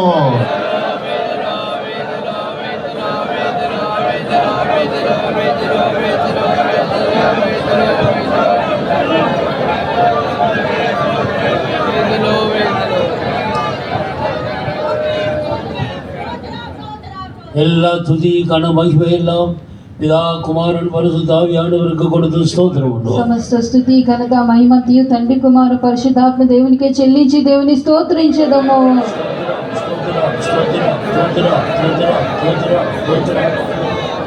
హల్లెలూయా. మహాపరిశుద్ధుడు మహోన్నతుడైన మా పరిశుద్ధ దేవా, మీ పరిశుద్ధ పాదములకు వందనములు, స్తుతులు, స్తోత్రములు చెల్లించుకుంటున్నాం తండ్రి ప్రభా. మరొకసారి తండ్రి ఉదయకాలం మేమందరం ఏకముగా ఈ విధముగా కూడి మిమ్మల్ని ఆరాధించడం గాను ప్రభా, మీరు మాకు అనుగ్రహించిన మీ కృప కొరకే, మీ దయ కొరకే, మీ కృతజ్ఞత స్తుతులు చెల్లించుకుంటున్నాం తండ్రి. ఎంతో మందికి లేని గొప్ప ధన్యత ప్రభా మీరు మాకు అనుగ్రహించినందుకు కొరకే స్తోత్రం తండ్రి ప్రభా. స్వామి స్తోత్రం. ఈ ఉదయకాలం తండ్రి కుమార పరిశుద్ధాత్మ దేవుడు మహిమతో దిగి వచ్చినందుకు కొరకే స్తోత్రం. మీ మహిమ చేత మీరు మమ్మల్ని నింపినందుకు కొరకే స్తోత్రం. మీ సన్నిధిలో మరొకసారి పాడి స్తుతించి మిమ్మల్ని కీర్తించుటకు, కొనియాడుటకు ప్రభా మీరు మాకు అనుగ్రహించిన మీ కృప కొరకే స్తోత్రం తండ్రి. పరిశుద్ధాత్మ దేవుడు మీరు మా మధ్యకి దిగి వచ్చినందుకు కొరకే స్తోత్రం. మీ ఆత్మ చేత మీరు మమ్మల్ని బలపరిచినందుకు కొరకే స్తోత్రం. ఆత్మతోనూ సత్యముతోనూ మిమ్మల్ని మేము ఆరాధించడానికి ఇచ్చిన తండ్రి మీ దయ, మీ కృప కొరకే స్తుతులు, స్తోత్రాలు చెల్లించుకుంటున్నాం స్వామి స్తోత్రం. ఈ యొక్క మధ్యాహ్న కాల సమయంలో కూడా తండ్రి మీ వాక్కుల ద్వారా తండ్రి మీరు మా మధ్యకి దిగి వచ్చి మీరు మాతో కూడా మాట్లాడి ఉన్నందుకు కొరకే స్తోత్రం తండ్రి. మీ వాక్కుల ముందు మమ్మల్ని మేము తగ్గించుకొని సమర్పించుకుంటున్నాం తండ్రి. నాయన వాక్యానుసారిగా జీవించడానికి తండ్రి మీరు మాకు కృప దయచేయమని అడుగుచున్నాం స్వామి. మీకు స్తోత్రంలో తండ్రి. బంధకముల్లో పడి వెళ్ళుచు నిరీక్షణ గలవారులారా మీ కోటలోని ప్రవేశించండి, రెండంతులు గల మేలు నేను మీకు చేసేదని నాయన ఈ ఉదయకాలం మీరు మాతో కూడా మాట్లాడి ఉన్నందుకు స్తోత్రంలో తండ్రి. నాయన ప్రభా చెర ఖైదీలుగా మేము నాయన స్వామి తండ్రి పట్టబడి ఉన్నాము స్వామి స్తోత్రము తండ్రి. నాయన అవును చెర ఖైదీలు ప్రభా స్వామి స్వయముగా ఏమి చేయలేదు, స్వాధీనముగా జీవించలేరు ప్రభా నాయన తండ్రి. నాయన కనుక మేము కూడా తండ్రి మా సొంత ఇష్ట ప్రకారముగా నేను నాయన ఈ యొక్క ఆత్మీయ ప్రయాణములు మేము చేయకుండా తండ్రి దేవుని చిత్త ప్రకారముగా, దేని ఇష్ట ప్రకారముగా మేము చేయటకు ప్రభా స్వామి మీ ఇష్ట ప్రకారముగా మేము మాట్లాడటకు తండ్రి మీరు మాకు సహాయం చేసి మీ కృపని మనం అడుగుచున్నాం తండ్రి. నాయన ఈ యొక్క ఆత్మీయ జీవితంలో తండ్రి నాయన స్వామి స్తోత్రంలో నాయన మాలో ఉన్న ప్రతి విధమైన తండ్రి నాయన స్వామి స్తోత్రం తండ్రి తప్పు ఒప్పులు పాపములు నాయన స్వామి మేము ఒప్పుకునే నరక పాత్రలుగా మారకుండా ప్రభా మీరు మాకు సహాయం చేసి మీ కృపనిచ్చి నడిపించండి తండ్రి. నాయన ఈ యొక్క నాయన స్వామి స్తోత్రం ఆత్మీయ జీవితంలో కూడా ప్రభా స్వామి యొక్క ప్రయాణంలో తండ్రి నాయన మా యొక్క మంచి మనస్సాక్షి మేము కాపాడుకొని జీవించుటకు ప్రభా మీరు మాకు కృప దయచేయమని అడుగుచున్నాం తండ్రి. మీకు స్తోత్రం నాయన. మేము మంచి మనస్సాక్షి కలిగి జీవించినప్పుడు తండ్రి రెండంతుల మేలులు మీరు మాకు చేయించున్నారు తండ్రి. నాయన ఏ సింహము, ఏ వ్యాధి, ఏ బలహీనత ప్రభా స్వామి, ఏ దుష్టుడు, ఏ పాపము మా ఎదుట నిలవ నేరదని ప్రభా ఈ ఉదయకాలం తండ్రి మీరు మాతో కూడా మాట్లాడి ఉన్నందుకు కొరకే స్తోత్రం నాయన. నాయన అవును తండ్రి ప్రేమను బంధం చేత మేము బంధింపబడి ఉన్నాము తండ్రి. నాయన స్వామి పరిశుద్ధాత్మ చేత మేము బంధింపబడి ఉన్నాము కనుక తండ్రి దేవుని యొక్క చిత్తం చేయుటకు ప్రభా మీరు మాకు సహాయం చేయమని అడుగుచున్నాం స్వామి. ఆ కోటలో ప్రవేశించుటకు తండ్రి సియోను యెరూషలేము మేము ప్రవేశించుటకు మేము నిరీక్షణతో కూడా జీవించుటకు ప్రభా మీరు మాకు సహాయం చేయమని అడుగుచున్నాం తండ్రి. మీకు స్తోత్రం. మీరు ఏ విధముగా తండ్రి నాయన స్వామి స్తోత్రం తండ్రి జీవించున్నారో మిమ్మల్ని పోలు మేము కూడా జీవించుటకు తండ్రి నాయన ఆ జీవితం మేము చేయుటకు ప్రభా నిరీక్షణతో కూడా మేము జీవించి ప్రభా నిత్య రాజ్యములో సియోను యెరూషలేములో మేము కనిపించడానికి సహాయం చేయమని అడుగుచున్నాం స్వామి. ఈ యొక్క ఆశీర్వాదములకు పాత్రులుగా తండ్రి మమ్మల్ని మీరు మార్చినందుకు కొరకే స్తోత్రం తండ్రి. ఉదయకాలం తండ్రి వచ్చిన జల్లు మమ్మల్ని మీరు ఆశీర్వదించినందుకు కొరకే స్తోత్రం. పరిశుద్ధులు తీసుకుని వచ్చి మీరు మాతో కూడా మాట్లాడినందుకు కొరకే స్తోత్రం. మీరు మమ్మల్ని బలపరిచినందుకు కొరకే స్తోత్రం తండ్రి. ఈ వారంలో జరిగిన కూటములన్నిటిని మీరు ఆశీర్వదించండి ప్రభా స్వామి స్తోత్రం తండ్రి. నాయన సకల జనులు మీ హస్తములో సమర్పిస్తున్నాం. వ్యాధి బలహీనత వచ్చిన వారందరినీ ముట్టండి, స్వస్థపరచండి, విడిపించండి. మీ నామం మహింపట సహాయం చేయండి తండ్రి. సకల పరిశుద్ధుల ఆరాధనలన్నీ మీరు భారం వహించి నడిపించినందుకు కొరకే స్తోత్రం. సండే స్కూల్ సేవ అంతటా మీరు ఆశీర్వదించమని అడుగుచున్నాం స్వామి. మమ్మల్ని మేము తగ్గించుకొని మీ హస్తములో సమర్పిస్తున్నాం. ఏ విధం చేతనైనా సరే ప్రభా మీ మహిమగల రాకుల్లో మేము కనిపించాలి ప్రభా. మీరు ఏ మహిమతో వస్తున్నారు అదే మహిమతో మేము ఎదుర్కొనే కృప మీరు మాకు అనుగ్రహించమని తగ్గించుకొని మీ హస్తములో సమర్పిస్తూ సమస్త స్తుతికరమైన మీకే చెల్లించుకుంటూ యేసుక్రీస్తు నామములో వేడుకొంచున్నాం తండ్రి.